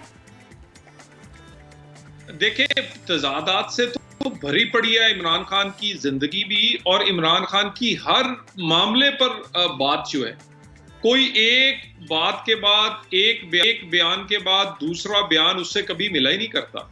और कोरोना में कंफ्यूज नजर आए, लॉकडाउन करना है, लॉकडाउन नहीं करना, सॉफ्ट होना चाहिए, टारगेटेड होना चाहिए, इसमें तो हर पर कंफ्यूजन और तजाद से भरी पड़ी है कोरोना की आपकी पॉलिसी। जितनी प्रेस टॉक्स उन्होंने, जितनी तकारीर की हैं कोरोना पर, आप निकाल लें, हर कोई दूसरे से मुख्तलिफ होगी। और बाकी आप उनका हमेशा की तरह वो जो हिस्ट्री और जोग्राफिया जो है वो दुनिया में वो किताबें हैं ही नहीं जो वो पढ़ा देते हैं। अभी भी वो मुगलिया खानदान के बारे में वो बातें कह रहे थे जो तारीख में थी नहीं। ओ भाई, इस तरह की काम ना किया करें। अगर कुछ बोलना होता है तो किसी से पूछाया करें। आपकी अकल और समझ, वो जर्मनी और जापान रात में दरख्त ऑक्सीजन देते हैं, ट्रेन रोशनी की रफ्तार से ज्यादा तेज चलती है। आपकी जो अकल समझ वो हमने देखी है। एक तनकीद ही बहुत भारी है अगर उन्होंने सिर्फ इतना कह दिया कि लंदन तो क्या पाकिस्तान में भी कोई प्रॉपर्टीज़ नहीं है, तो सर तनकीद तो बहरहाल पार्टीज़ करती आई हैं। मुझे सर ये बताइएगा कि अगर हम इस वक्त पंजाब गवर्नमेंट की बात कर लें, बज़ाहिर ये लग रहा है कि थोड़ी मुश्किल में है क्योंकि ज़रा वहाँ का नंबर गेम ऐसा है। तो इत्तेहादी भी कुछ नाराज़ से हैं। सर, जो नाराज़ इत्तेहादी हैं और जो उनके अपने MPs हैं, क्या PMLN का राबता है इन नाराज़ अरकान से और कोई अपसेट हो सकता है इन पंजाब? वैसे तो शहबाज शरीफ साहब काफ़ी इनएक्टिव हैं, बट अपसेट हो सकता है? देखिए, कोई ऐसा इक़्तिदार नहीं लेंगे और ना हम इनकी ये छूटने देंगे जो इस इक़्तिदार से, जो इन्होंने कई कठपुतली बने जिसमें मैंडेट भी नहीं था, कोई कहीं से लाकर अपने साथ जोड़ा, कोई किसी को किसी जगह से, और एक हुकूमत ऐसी बनाई गई और लोगों को कैसे ख्वाब दिखाए गए। हम इन्हें अच्छी तरह एक्सपोज करना चाहते हैं और हम ऐसा कोई इक़्तिदार नहीं लेंगे, ऐसा कोई जोड़ तोड़ नहीं करेंगे जिसकी आवाम जिसका फायदा ना हो, जिससे लोगों की रोटी रोजी ना मिल सके, जिससे पाकिस्तान की इकॉनमी बेहतर ना हो सके।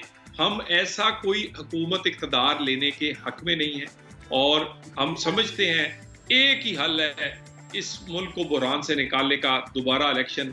इस असेंबली के होते हुए ना बहरान ख़त्म होंगे, ना पाकिस्तान की मईशत चलेगी। शुक्रिया तलाल चौधरी साहब, आप हमारे साथ थे। मौजूदा सियासी सूरत हाल पर बात कर रहे थे, लेकिन अवाम कब खुश होते हैं? जब हम सियासी मामलात से आगे बढ़कर अमलन कुछ करते हैं, वो अच्छी खबर होती है। अच्छी खबर है मेरे पास आपको देने के लिए। पाकिस्तान अब उन ममालिक में शामिल हो गया जो अपना वेंटिलेटर तैयार कर रहे हैं, तिब्बी सामान खुद तैयार कर रहे हैं, जिनके पास ये सलाहियत है। पाकिस्तान उन मुल्कों में शामिल हो चुका है। इस हफ्ते 8 से 10 वेंटिलेटर्स NDMA को उनके हवाले कर दिए जाएंगे। वजीर science and technology Fawad Chaudhry ने खुशखबरी सुनाई, ट्वीट किया। हमने नज़र रखी हुई थी कि किस तरह से उनकी टीम्स किस तरह से काम कर रही हैं, जिसमें इंजीनियर्स हैं, साइंटिस्ट हैं, और किस तरह से वो इस सब पर ध्यान दे रहे हैं। जब से उन्होंने मिनिस्ट्री संभाली तब से अब तक किसी को अंदाजा नहीं था कि एक वबा का सामना करना पड़ेगा और किसी को अंदाजा नहीं था कि इतने क्विकली ये मामला तय पाएंगे। तो इसी पर बात करेंगे। फवाद चौधरी साहब ने हमें ज्वाइन किया। फवाद साहब, बेहद शुक्रिया आपके वक्त का। बहुत अच्छी खबर आप लेकर आए थे और इसीलिए हमने सोचा कि आज हफ्ते का पहला दिन उसी पर बात की जाए। मुबारकबाद देना तो बनता है सर, जबरदस्त काम किया जा रहा है। पाकिस्तान इंजीनियरिंग काउंसिल ज़ाहिर आपकी मिनिस्ट्रीज को देख रही है। सर, शेयर करें, अभी आपने कहा 8 से 10 वेंटिलेटर्स NDMA के हवाले इसी हफ्ते कर दिए जाएंगे।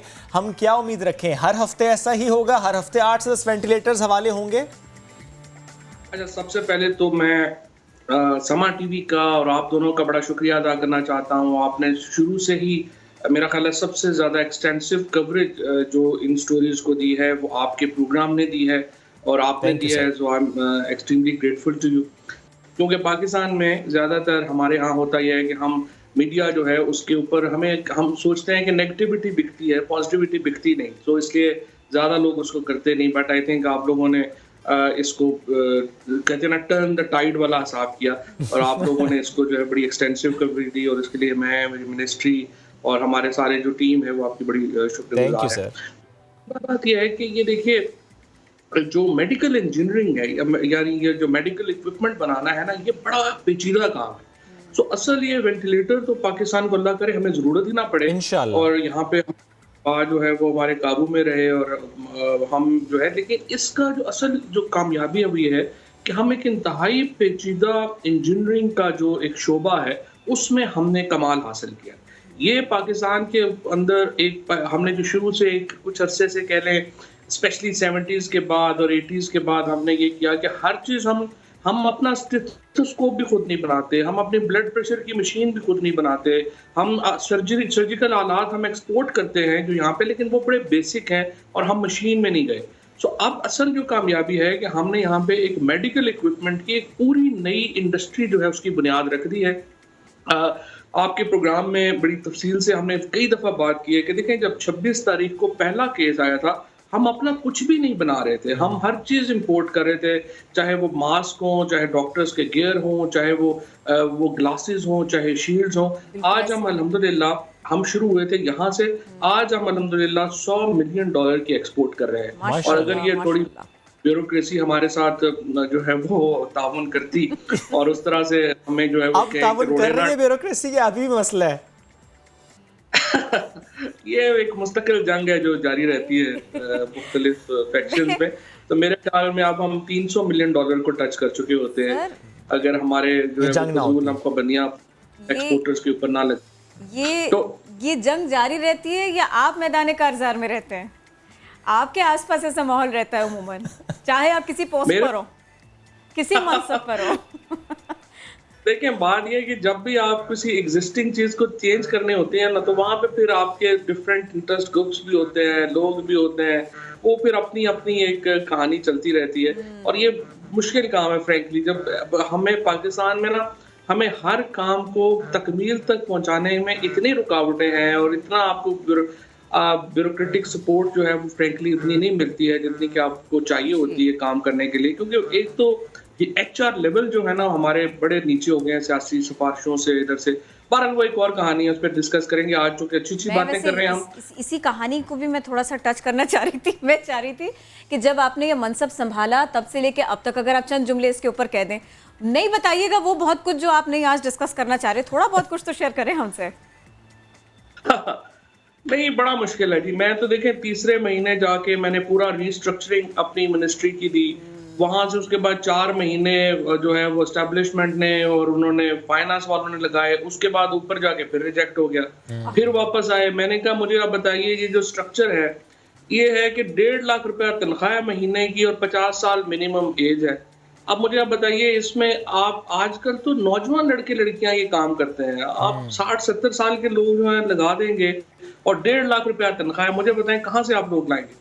वो सारा कन्विंस अभी तक जो है वो नहीं हो सका। लेकिन ये तो सपोर्ट तो फ्रैंकली उस तरह की नहीं मिलती। और साइंस एंड टेक्नोलॉजी को फ्रैंकली जब तक प्राइम मिनिस्टर और या फौज जो है, जो हमारे सब लोग, जब तक वो पीछे फुल खड़े नहीं होंगे, आप कितना कुछ कर सकते। सही sir. Coming back to ventilator saying, इस हफ्ते में 8 से 10 वेंटिलेटर, तो मैं समझूं हर हफ्ते ऐसा होगा?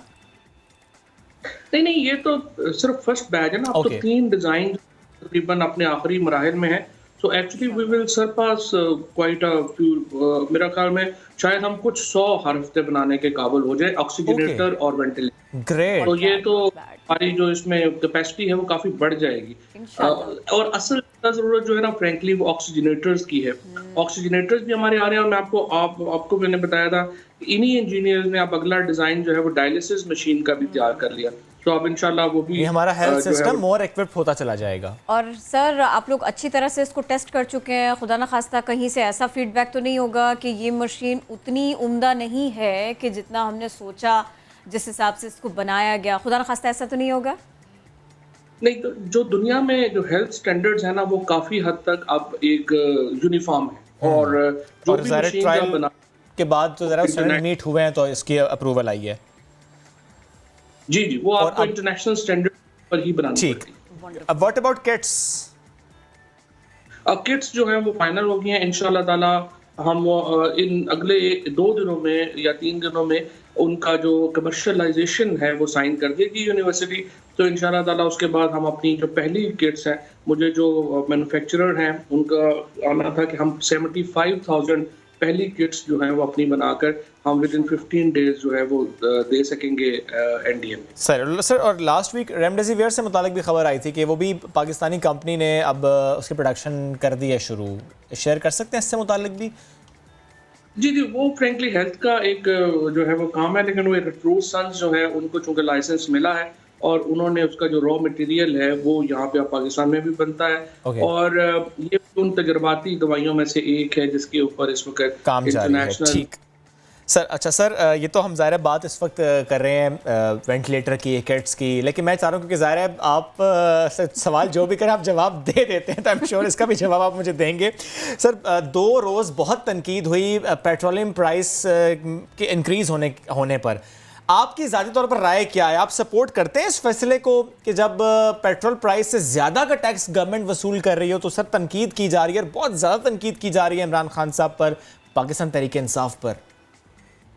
देखिए फ्रैंकली ये बड़े कॉम्प्लेक्स पेचीदा फैसले होते हैं, ये इस तरह 2+2 के फैसले नहीं है। मिसाल के तौर के ऊपर आप देखिए कि जब 25 रुपये पेट्रोल डिक्रीज किया गया तो उसका मतलब ये था कि 74 हम 114 रुपये से हम 74 रुपये के ऊपर आए और पानी की जो बॉटल है वो 90 रुपये की मिलती है। तो हमारे मुल्क में लिटरली पेट्रोल पानी से सस्ता हो गया। उसके बाद ये हुआ कि हमारे यहाँ जो जितनी होर्डिंग कर सकता था उसने उतनी होर्डिंग की और चाहे वो प्राइवेट इंडिविजुअल्स हों जिन्होंने, क्योंकि लग रहा था आलमी मार्केट सामने थी और लग रहा था कि तेल ऊपर जाएगा, लिहाजा वो बहुत बड़ी होर्डिंग हुई जिसके नतीजे में आपके यहाँ पेट्रोल की किल्लत हुई। और अब जब इंटरनेशनल मार्केट में अचानक इतना बड़ा इजाफा हुआ और जो नज़र आ रहा था कि हो रहा है, और to be fair with petroleum ministry वो कह रहे थे कि इजाफा होगा तो आप इतना बड़ा डिक्लाइन जो है वो ना करें, लेकिन ये बड़े पेचीदा फैसले होते हैं। प्राइम मिनिस्टर साहब का पहले था कि जो कम होगा तो आप आगे पास ऑन करें, ज़्यादा होगा तो आप उसको जो है एडजस्ट करें, लेकिन फ्लक्चुएशन इस वक्त मार्केट में इतनी ज़्यादा है कि ये कहना आसान है कि इसको कंट्रोल होना चाहिए, करना बहुत मुश्किल। सर बिल्कुल जल्दी से हमें ये बता दीजिएगा अब अगला कदम आप लोगों का आपका क्या है, और दूसरे ये कि अभी इरादा है कि थोड़ा सा ब्रेक लेते हैं, थोड़ी छुट्टी मनाते हैं, फिर उसके बाद में अगले किसी टास्क के ऊपर जाएं आप? नहीं, अगला टास्क इंशाल्लाह बहुत ज़बरदस्त है और मैं बताऊं आपको, इंशाल्लाह हम प्रिसीजन एग्रीकल्चर जो है वो अब मेरा फोकस होगा। प्रिसीजन एग्रीकल्चर में हम ये कर रहे हैं कि हम पूरे पाकिस्तान से इब्तदाई तौर के ऊपर 1000-12.5 एकड़ के फॉर्म सेलेक्ट करेंगे। हम उनको पूरा टेक्नोलॉजी पैकेज देंगे फॉर्म्स को, जहाँ पे सीड से लेकर के पैकिंग तक हर चीज़ जो है वो हम बना करके देंगे। और यंग फार्मर्स जो है, I want to encourage young farmers के वो आएँ और देखिए अगले 10 साल हेल्थ इंडस्ट्री और एग्रीकल्चर इंडस्ट्री इसने रूल करना है दुनिया पे। हमें अपनी एग्रीकल्चर रवायती, हम आलू मटर गाजर जिस तरह से अब उगा रहे हैं, गंदम है, कपास है, गन्ना है, इनसे हम अपने खर्चे पूरे नहीं कर सकते। हमें प्रिसीजन एग्रीकल्चर के ऊपर जाना पड़ेगा और उसके लिए मैंने सोचा है कि हमारा जो आम फार्मर है, स्पेशली जो यंगस्टर है जो अभी यूनिवर्सिटीज़ में है, उनको मैं कहना चाहता हूँ कि वो आए एग्रीकल्चर में आए और उनको हम पूरी मदद करेंगे। टेक्नोलॉजी पैकेज देंगे जिसमें ड्रोन्स शामिल होंगे स्प्रे के लिए, जिसमें वाटर सेंसर शामिल होंगे, लेजर लेवलिंग मशीन शामिल होंगी, उनकी जो मॉनिटरिंग है उसके लिए हम रोबोट्स देंगे। हम एक पूरा ज़बरदस्त पैकेज आपको बना के देंगे, बस आप तैयारी पकड़ें, स्पेशली वो फार्मर जिनकी जो पढ़े लिखे। Sir thank you so very much, आप हमारे साथ थे, एक बार फिर मुबारक हो, आप वाकई बहुत थोड़े अरसे में बहुत अच्छा काम किया और जो आप आगे करने जा रहे हैं यकीन जानिए हमारा फोकस उस सब के ऊपर भी होगा और ये हमें करना भी होगा। लेकिन सवाल ये है कि हम कब सोचेंगे दूसरों के बारे में, अपने बच्चों के बारे में। बच्चे हमारे साझे होते हैं, मैं लाहौर की बात करना चाहती हूँ। बच्चे सबको प्यारे होते हैं, सबकी फैमिली में नन्हे नन्हे फूल होते हैं। अगर आप घर से बाहर किसी बच्चे को देखें तो अपना बच्चा याद आता है। ये सब कुछ पतंग उड़ाने वाले को नज़र क्यों नहीं आता? क्योंकि जब किसी के घर से जनाजा निकलता है तो उसके घर वाले ही जानते हैं कि कितना भारी वो जनाजा है। ये छोटे छोटे से जो जनाजे होते हैं ये बहुत भारी होते हैं। लाहौर का ये वाक़या है, गले पर खूनी डोर फिरने से 6 साला बच्ची ज़िंदगी की बाजी हार गई। हम लास्ट वीक भी बात कर रहे थे, लाहौर ही का एक वाक़या था, हमने फैसलाबाद की बात भी की थी। हम हर बार ये जब बात करते हैं ये दुआ करते हैं कि आइंदा ये वाक़या रिपोर्ट ना हो। हम ये बात इसलिए करते हैं कि जो हुक्मरान है वो भी ज़रा सोचें। हम ये बात इसलिए करते हैं कि जिन्होंने इस पर अमल दरामद कराना होता है वो अमल दरामद कराएं, ये सोच कर कि उनके घर में भी बच्चे हैं, ये सोच कर कि वो भी बाहर निकलते हैं, ये सोच कर कि ये खूनी कातिल डोर किसी की जान भी ले सकती है, देखेगी नहीं कि आप कौन हैं। जिक्र कर रहे हैं हम मोहम्मद इमरान साहब का। उनकी फैमिली के हमरा वो अपनी फैमिली के हमरा मोटरसाइकिल पर जा रहे थे टाउनशिप अपने रिश्तेदारों से मिलने। शादरा से जब वो गुजर रहे थे तो मोटरसाइकिल पर आगे बैठी हरीम फातिमा। वापसी का सफ़र, ऐसा सफ़र कि बहुत भारी सफ़र, ख़त्म हो गया उसकी ज़िंदगी का सफ़र। इंतहाई अफसोसनाक वाक़या, लफ्ज़ जोड़ना मुश्किल हो रहे हैं हमारे लिए भी, लेकिन इसके ऊपर हमें बात तो करनी होगी, इस सिलसिले में हमें बात तो लाजमी करनी होगी। हरीम के वालिद हमारे साथ हैं। सर, बहुत अफसोस हुआ, मैं ये तस्वीरें देखकर ज़ब्त नहीं कर पा रही। मुझे प्लीज़ आप बेटी के बारे में थोड़ा सा बताएंगे? बेटी के बारे में क्या बताऊँ, वो तो मेरी जान थी बेटी। ठीक है, सारी घर वालों की जान थी, सारी नानी नानों की जान थी। बस ये बहुत बड़ा जुल्म इन्होंने कर दी है। इसमें पंजाब पुलिस भी मुलवस है, ठीक है, पंजाब हुकूमत भी, वो भी सब। मैं क्या कर सकता हूँ, इनसे कोई उम्मीद नहीं है। कोई उम्मीद नहीं है, ये बात आपकी दुरुस्त है, क्योंकि ये पहला वाक़या हो भी नहीं नहीं था सकती। ये पहला वाक़या नहीं था और ये अल्लाह करे ये आखिरी वाक़या हो, लेकिन ऐसा अगर लगता मेरा नहीं। जी लगता है मेरी बेटी का भी है। 4 दिन ये इनको सुनना पड़ेगा कि ये फलान कर रहे हैं, ये मुअत्तल कर रहे हैं। 4 दिन बाद मुअत्तल करने से क्या होता है, जब तक वाकई इस पर जो लगाई गई पाबंदी है उस पर अमल दरामद ना कराया जाए। सर, आपने भी ज़ाहिर कहा कि पुलिस इन्वॉल्व है, हुकूमत इन्वॉल्व है, और ज़ाहिर CCPO साहब ने इसका नोटिस लिया, SHO को मुअत्तल किया, जो कि ज़ाहिर नाकाफ़ी है। लेकिन सर, थोड़ा बता सकते हैं, कोई तफ्तीश तो स्टार्ट हुई होगी, ज़ाहिर होता बहुत मुश्किल है, ये मालूम नहीं होता कि पतंगबाज कौन था, ये डोर कहाँ से आई थी, कोई सिरा मिलता नहीं है, लेकिन कोई तहकीक हुई है, कोई तफ्तीश हुई है, कोई पुलिस ने आपसे ताउन किया है? नहीं सर, कोई ताउन नहीं हमारे पास। तो जब मेरी बेटी को ये वाक़या हुआ ना, रेस्क्यू नहीं आई हमारे पास वहाँ पे ना। अच्छा। फिर मैं अपनी बेटी को खुद ही हॉस्पिटल लेके गया हूँ वहाँ पे, ठीक है, अकेला ही मोटरसाइकिल में वहाँ पे अपनी बेटी को ले गया हूँ। 3-4 मिनट में मैं मुंशी हॉस्पिटल पास ही आ गए ना, थोड़ा सा वहाँ पे। कोई हमें तावन नहीं मिला, कोई ये नहीं उन्होंने कहा कि हम ढूंढ के देते हैं या हम कार्रवाई कर रहे हैं, नहीं, हमने खुद भी नहीं की। फिर क्या करते हमसे इनको, हमें ना उम्मीद भी नहीं थी इनसे। सर, मुझे ये बताएंगे आप, मेन रोड थी वहाँ पर ये हादसा हुआ है या कोई गली थी उसमें से आप गुजर रहे थे? थोड़ा सा बता सकते हैं, याद है कुछ आपको? नहीं मैडम, मेन रोड थी। मेन रोड थी, हाँ। हम आस्था से, बिल्कुल स्पीड आस्था थी। बाकी ये एक आधा मिनट में ही हुआ वाक़या। कहाँ से डोर आई, वो गर्दन में उसने अपना काम किया। तो मेरी बेटी 1 सेकंड लगता है सर, 20-25 सेकंड में वो मेरे नीचे थी। अल्लाह। सर, आपने कहा कि रेस्क्यू का अमला भी नहीं पहुंचा, ये ताखीर की वजह, सर कोई नहीं पहुंचा वहाँ पे। अच्छा, यानी ये ताखीर वजह बनी कि उसकी जान चली गई? ताखीर की, अच्छा सर, मैं आपको ये बात कर रहा हूँ कि पूरे पाकिस्तान में किसी के साथ अगर कोई ज़्यादती होती है ना, उसे उम्मीद कोई नहीं इनके पास, यहाँ पंजाब पुलिस के भाई, यहाँ पंजाब हुकूमत पे। ये आप देख लें, 4 दिन बाद आप भी भूल जाएंगे, ये भी भूल जाएंगे मुझे, ठीक है। तो आज भी गली गली पतंगबाजी हो रही है। कोई पूछने वाला, अगर किसी को पकड़ लिया पुलिस वाले ने 1000, 2000, 5000 या कोई सिफारिश करके छोड़ दिया, उन्होंने तो फिर छोड़ना नहीं है ना काम, उन्होंने तो फिर उड़ानी है, सारा कुछ करना है। अगर बंद हो, अगर हुकूमत चाहे, पंजाब पुलिस चाहे, ये बंद हो सकती है। अगर जो डोर बना रहा है, जो केमिकल डोर बना रहा है, जो फैक्ट्री बना रही है, जो दुकानदार बना रहा है, जो पतंग बना रहा है, ये उनको कंट्रोल करें, उनको पकड़ें, उनको पर्चे दें उनके खिलाफ, आगे डोर जाए ही ना किसी के पास, तो फिर ये हो ही नहीं, तो ये वाकयात ना हो। सर, मुझे एक बात बताएंगे आप? हाँ जी इसके ऊपर पुलिस सेक्शन ले, तब तक आप उनसे बात करते रहेंगे, फॉलो अप लेते रहेंगे? आप तैयार हैं सर इस जंग के लिए? जी, फॉलो अप आप। और अगर खुदा न खास्ता कुछ नहीं हो पाता तो फिर मीडिया भी आपके साथ है, फिर ऐसा नहीं होगा सर कि कोई आपके बारे में जो है ना वो खबर नशर नहीं होगी, ऐसा नहीं होगा।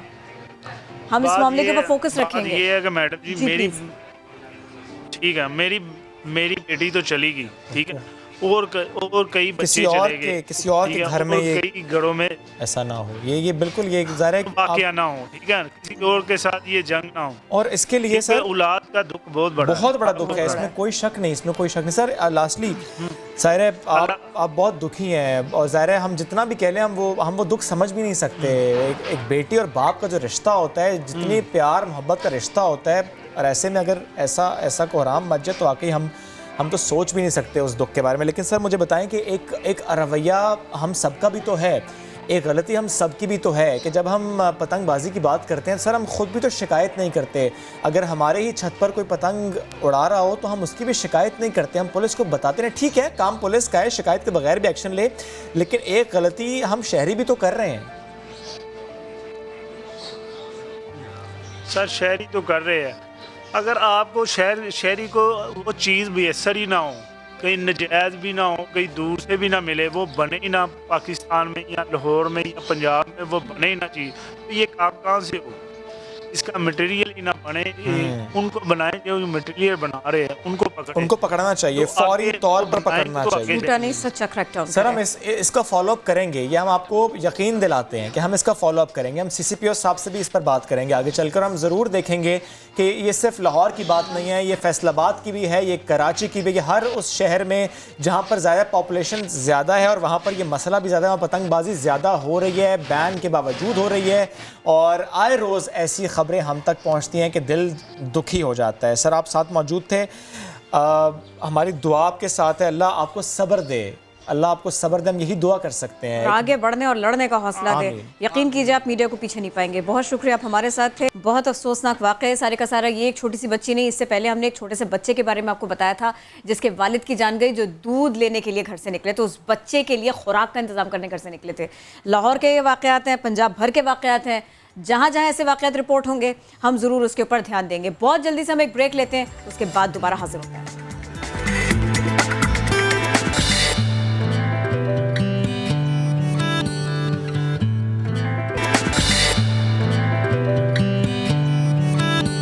Welcome back. खबर है कराची से, पाकिस्तान स्टॉक एक्सचेंज के करीब फायरिंग का वाक़या पेश आया है। इससे मुतालिक हमें अपडेट करेंगे, हमें ज्वाइन किया सऊद बिन मुर्तज़ा ने। सऊद आगा कीजिएगा इस फायरिंग के वाक़े से मुतालिक। जी हाँ बिल्कुल, देखिए ये स्टॉक एक्सचेंज पर बताया जा रहा है कि हमला हुआ है, दहशतगर्द अंसर जो कि गाड़ी में सवार थे, दस्ती बम हमला और उसके बाद फायरिंग की रही है। तो पुलिस और रेंजर्स के आला अफसरान अब मौके पर पहुंचे और पुलिस और रेंजर्स ने इलाके को घेरे में लेके कॉर्डन ऑफ कर दिया है। रेस्क्यू के मुताबिक 3 अफराद इस इलाके में शदीद जख्मी हुए हैं। SSP सिटी रेंजर्स के आला अफसरान जो है मौके पर पहुंच गए। बाहर जो गाड़ी खड़ी है जिसके शीशे टूटे हुए, पुलिस का कहना है कि यही गाड़ी है जिसमें हमलावर जो है अंदर आए। आप कह रहे हैं कि अंदर आए हैं, क्या इस वक्त भी हम कोई शरपसंद अनासर स्टॉक एक्सचेंज की बिल्डिंग के अंदर मौजूद है या फिर चेक किया जा रहा है? जी हाँ बिल्कुल, अंदर जो है इतलात है कि हमलावर है पूरे जो न सिर्फ स्टॉक एक्सचेंज बल्कि अतराफ के पूरे इलाके को घेरे में ले लिया है। रेंजर्स की जो रेड फोर्स है, इसके अलावा जो पुलिस की फोर्स है, वो सारे जो है अंदर चले गए हैं। अफसरान किसी को आगे जाने की इजाजत नहीं दी जा रही और अभी जो है जो स्टॉक एक्सचेंज का दरवाजा था उसको भी मुकम्मल तौर पर बंद कर दिया गया। और ये भी बता दीजिएगा ये अब से कितनी देर पहले का वाक़या है? जी हाँ बिल्कुल, देखिए बताया जा रहा है कि अब से कुछ ही देर कबल ये वाक़या पेश आया था, जिसके बाद इब्तदाई तौर पर 3 जख्मी जिसमें एक सिक्योरिटी गार्ड है उसको यहाँ से रेस्क्यू ने मुंतकिल किया अस्पतालों में, जिसके बाद फौरी तौर पर फोर्सेस यहाँ पर पहुँच गई। हमारे साथ ही रहिएगा। इस वक्त सिक्योरिटी फोर्सेस यहाँ पर मौजूद है, इलाके को चेक भी किया जा रहा है, घेरे में भी लिया गया है, लोगों को ऐसे फासले पर रखा जा रहा है। ये एक इंतहाई तशवीशनाक सिचुएशन है। स्टॉक एक्सचेंज के करीब ही फायरिंग का वाक़या रिपोर्ट हुआ और फायरिंग के नतीजे में एक सिक्योरिटी गार्ड भी जख्मी हुआ है। ये भी कुछ खबर ऐसी भी आ रही है। सऊद एक बार फिर से बताइएगा, ये जो वाक़या रिपोर्ट हुआ है स्टॉक एक्सचेंज के करीब फायरिंग का, और उसके बाद जब हम ये बात कर रहे हैं कि चार लोग अंदर मौजूद हो सकते हैं, शरपसंद अनासर इस वक्त जो है वो सरगर्म है कराची में, तो हम ये समझें कि ये एक प्लान्ड हमला हुआ है पाकिस्तान स्टॉक एक्सचेंज पर? प्लान हमला है, जिस तरह से माजी में हमने देखा कि चीनी कौंसल खाने पे वो उसी तरह का ये वाक़या मालूम हो रहा है कि एक गाड़ी में सवार हमलावर आए, इन्होंने अंदर घुसे फायरिंग करते हुए और उन्होंने दस्ती बम की जो इत्तला है वो भी आई है। यहाँ पर जो गोलियों के खोल है वो भी नजर आ रहे हैं, सड़कों पर जो है पड़े हुए हैं। जो कानून नाफिज करने वाले इदारे उनका कह रहे हैं कि जमा किए जाएंगे, लेकिन अभी चूंकि सूरत हाल बहुत कशीदा है, इनका जो गेट है उससे आगे किसी को जाने की इजाजत नहीं दी जा रही और यहाँ अंदर जो है फोर्सेस और आला अफसरान जो है पुलिस के मौजूद हैं। और कुछ देर पहले तक ऐसी खबरें भी थी कि अंदर से फायरिंग की आवाजें आ रही हैं, अब तो ऐसी सिचुएशन नहीं है, या अभी भी कुछ ऐसे खतरात हैं? देखिए अभी फायरिंग की आवाज तो कोई नहीं आ रही है। कानून नाफिज करने वाले इदारे जिसमें पुलिस और रेंजर्स है वो अंदर चले गए हैं। पुलिस के सीनियर अफसरान, एसएसपी, विंग कमांडर खुद इसको जो है देख रहे हैं, इस मामले को। रेंजर्स और पुलिस में जो है तमाम किसी ऑफिशियल से आपकी बात हुई? कहा जा रहा है कि पीछे हट जाए, अंदर मालूम नहीं। किसी ऑफिशियल से आपकी बात हुई? सऊद बिन मुर्तजा, पुलिस या रेंजर्स? देखिए पुलिस और रेंजर्स के सारे अफसरान जो है अंदर ही मौजूद है। यहाँ पर जो बाहर नफरी मौजूद है, उनका यही बताना है, रेस्क्यू इदारे हैं ये सब यही बताते हैं कि अंदर से जो है फायरिंग की आवाज आई अचानक और उसके बाद ये धमाके की आवाज आई, इस पर इसकी रेंजर्स यहाँ पर पहुंची क्योंकि वैसे एक हसास मुकाम है। माजी में भी जो है हमने देखा है कि दहशतगर्दी के हवाले से जो है स्टॉक एक्सचेंज के कई रेड अलर्ट जारी हो चुके हैं कि इस पर हमला हो सकता है। और आज क्योंकि सऊद पाकिस्तान स्टॉक एक्सचेंज, जिन कराची के लोगों ने, जिन पाकिस्तान के लोगों ने इसका नाम सुना, इस मकाम को नहीं देखा हुआ, जरा उनके लिए बताइएगा इस एरिया के बारे में। देखिए कराची का एक मसरूफ तरीन इलाका है। आईआई चंडीगढ़ रोड टावर पे के बिल्कुल करीब ये स्टॉक एक्सचेंज बना हुआ है। इस सड़क पर वैसे ही हम आम रोज पर स्टॉक एक्सचेंज ना भी होता तो भी इंतहाई रश होता है और आज भी क्योंकि पिछली का रोज है, पहला वर्किंग डे है, तो काफी रश था। स्टॉक एक्सचेंज खुलते ही जो है एक बड़ी तादाद यहाँ पर लोगों की, न सिर्फ काम करने वाले, इससे वाबस्ता अफराद की आती है। तो यही मालूम होता है कि जब रश था उस दौरान ये हमला किया गया ताकि नुकसान जानी हो, लेकिन अब तक सिर्फ 3 अफराद के जख्मी होने की इत्तला मिली है। भी बता दीजिएगा कि अंदर भी कुछ लोग होते हैं वहां पर, अंदर चूंकि काम का आगाज हो चुका होता है तो फिर अब लोगों को एवैक्यूएट कराना, सर वो भी बता दीजिएगा सऊद साथ में। जी हाँ बिल्कुल, जो लोग बाहर निकल सकते थे उनको निकाल दिया गया था और उसके बाद दरवाजों को मुकम्मल तौर पर बंद कर दिया गया। किसी को बाहर जाने या अंदर आने की इजाजत नहीं दी जा रही। पुलिस और एजेंसी ने इसको पूरा कॉर्डन ऑफ कर लिया है क्योंकि बराबर में जो है स्टेट बैंक है स्टॉक एक्सचेंज के, और उसके साथ ही जो है पुलिस का जो हेड ऑफिस है वो भी यहाँ पर मौजूद है। खास तरीन इलाका है, इसी वजह से फौरन जो है कानून नाफिज करने वाले इदारे मौके पर पहुंच गए। और ये भी बता दीजिएगा जो लोग बाहर आए हैं, कोई किसी से आपकी बात हुई हो या फिर लोग एक दूसरे को तलाश भी करते हैं, एक दूसरे से कांटेक्ट भी करते हैं? मतलब मैं ये जानना चाह रही हूँ, अंदर इस वक्त कोई भी मौजूद नहीं है, लोगों को बाहर निकाल दिया गया, सेफली बाहर निकाल दिया गया, ऐसे ही है?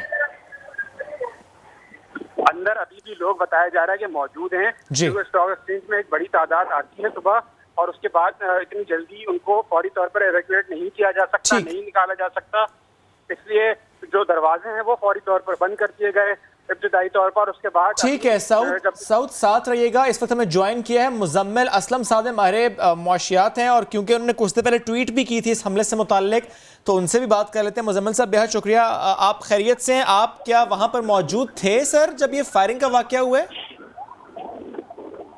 नहीं जी, मेरे कुलीग्स और मेरे ऑफिस के लोग सारे वहाँ पे थे और मुझे एकदम इत्तला आई कि वहाँ पे फायरिंग शुरू हो गई है और फिर उसके बाद स्टॉक एक्सचेंज में तमाम लोगों ने अपने आप को दफ्तर में बंद कर लिया और वहाँ पे इत्तलात ये भी आई है कि एक आध हैंड ग्रेनेड भी मारा गया और जो ट्रेडिंग हॉल के बाहर जो है वहाँ पे कोई लोग कह रहे हैं कि जी डेड बॉडी भी है।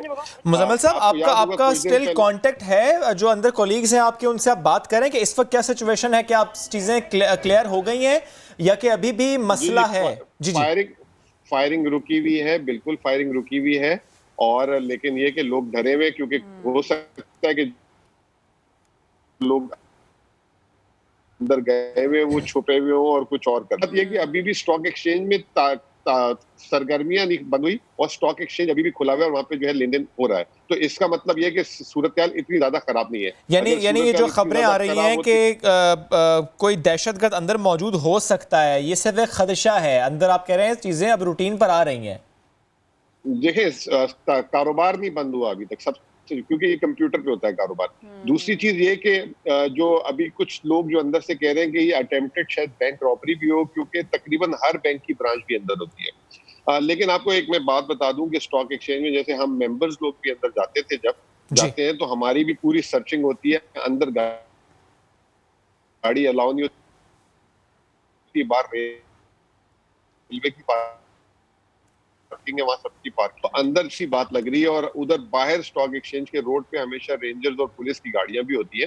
तो ये बहुत ही दिलेराना इकदाम है, ये कोई छोटा इकदाम नहीं है। ये थोड़ी देर में पता लगेगा। मुजम्मिल साहब, इसीलिए हम बहुत सारे सवाल हम इस सिलसिले में कर भी नहीं रहे, इसीलिए क्योंकि जब तक क्लियरेंस नहीं आ जाती, इलाके के ऊपर बात करना, अंदर लोगों की मौजूदगी के ऊपर बात करना, नंबर ऑफ पीपल पे बात करना, ये सब कुछ मुनासिब नहीं होगा। कहीं कोई इन्फॉर्मेशन ऐसी नहीं हो कि जिसकी दुश्मन ताक में बैठा हो, खुदा ना खास्ता।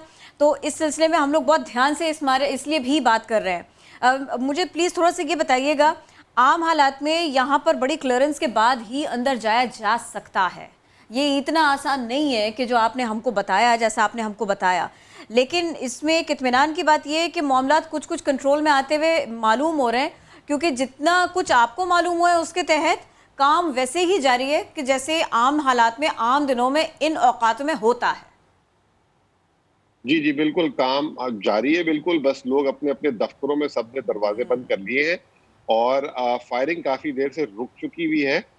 तो अब इतलात थोड़ी देर में आएंगी कि एग्जैक्टली हो क्या रहा है। एक का दो वीडियोस आई हैं जिसमें बाकायदा फायरिंग भी दिखाई गई है, जो मुझे कुलीग्स ने भेजी है। सर वो वीडियो आप प्लीज शेयर भी कीजिएगा हमारे साथ, लेकिन साथ ही प्लीज ये बताइएगा वो वीडियो में क्या देखा जा सकता है, एग्जैक्टली कौन सी जगह थी जहां पर ये फायरिंग हुई थी? क्या वो अंदर दाखिल हो गया था फायरिंग हुई है या बाहर हुई थी? देखिए, ये एक ऊपर से एक ऑफिस से जो है अंदर एक मेंबर ने बनाई है और उसमें अब लाजमी सी बात है कि उसकी खिड़की से जितना उसको नजर आएगा बनाई है, क्योंकि स्टॉक एक्सचेंज बिल्डिंग सी और L I am just trying. Muzammil साहब प्लीज साथ ही रहिएगा, प्लीज साथ ही रहिएगा। हम कोशिश करेंगे कि मुजम्मिल साहब की आवाज़ जो है ना हम क्लियरली सुन पाए। जैसे शुएब ने भी अभी बताया था कि मुजम्मिल असलम साहब ने ट्वीट किया, उनके फ्रेंड्स, उनके कॉलीग्स अंदर ही हैं, उनको थोड़ा बहुत वहाँ से इन्फॉर्मेशन मिल भी रही है। अच्छा, जो प्रोड्यूसर्स अगर आप दिखा सके थोड़ा सा इन मनाजिर को थोड़ा सा वाइड करके दिखा सके तो प्लीज़ दिखाइएगा।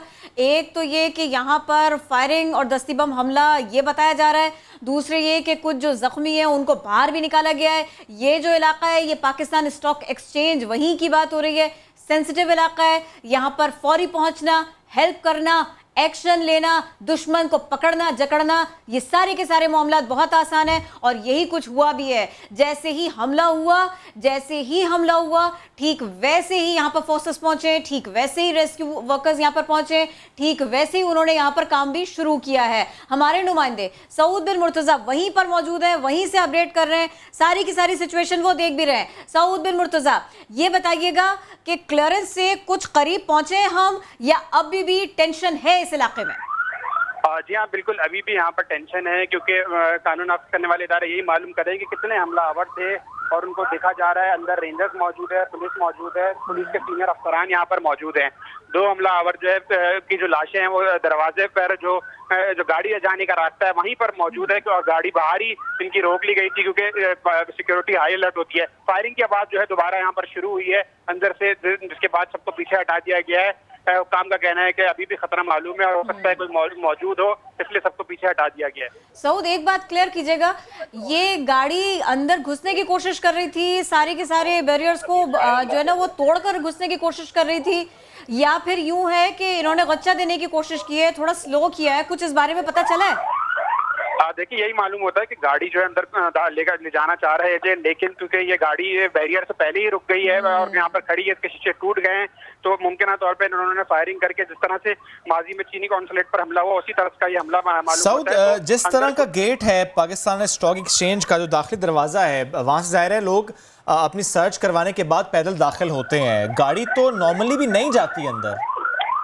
देखिए, एक पार्किंग का दरवाजा, 2 से 3 दरवाजे हैं स्टॉक एक्सचेंज के, और अंदर बिल्कुल अंदर की बात आप बता रहे हैं जो सर्च होकर बंदा जाता है, वहां पे नहीं हुआ ये हमला। ये गाड़ी जहां रोकी गई है जो स्टॉक एक्सचेंज की मेन बिल्डिंग है, इसके साथ अंदर गाड़ी का रास्ता है, बकायदा बैरियर है, वो उठता है, उसके बाद अंदर गाड़ी जाती है, बाकायदा जब सिक्योरिटी वाले पूछते हैं, और वो भी उन लोगों की गाड़ी जाती है जो स्टॉक एक्सचेंज से जो वाबस्ता है, हर आम शख्स की गाड़ी नहीं जाती है। ठीक, सऊद साथ रहेगा। नाज़रीन को एक बार फिर हम आगाह कर रहे हैं, कुछ देर पहले ये वाकया रिपोर्ट हुआ है, पाकिस्तान स्टॉक एक्सचेंज के करीब फायरिंग का वाकया पेश आया है, लेकिन अब फायरिंग रुक चुकी है।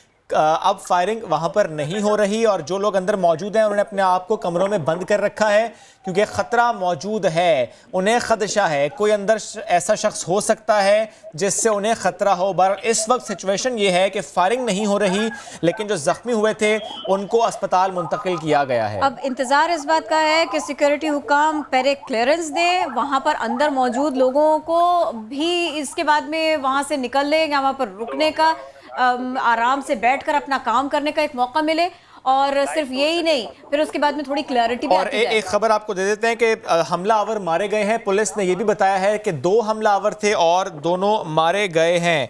इस वक्त फायरिंग नहीं हो रही और भारी सिक्योरिटी वहां पर पहुंच चुकी है। पुलिस और रेंजर्स की बड़ी तादाद में वहां पर एहलकार जो पहुंच चुके हैं। इलाके को घेरे में ले लिया गया है, कॉर्डन ऑफ किया गया है, ज़ाहिर क्लियर कराया जाएगा इस तमाम तरह इलाके को और यही एक SOP है जो फॉलो की जाती है।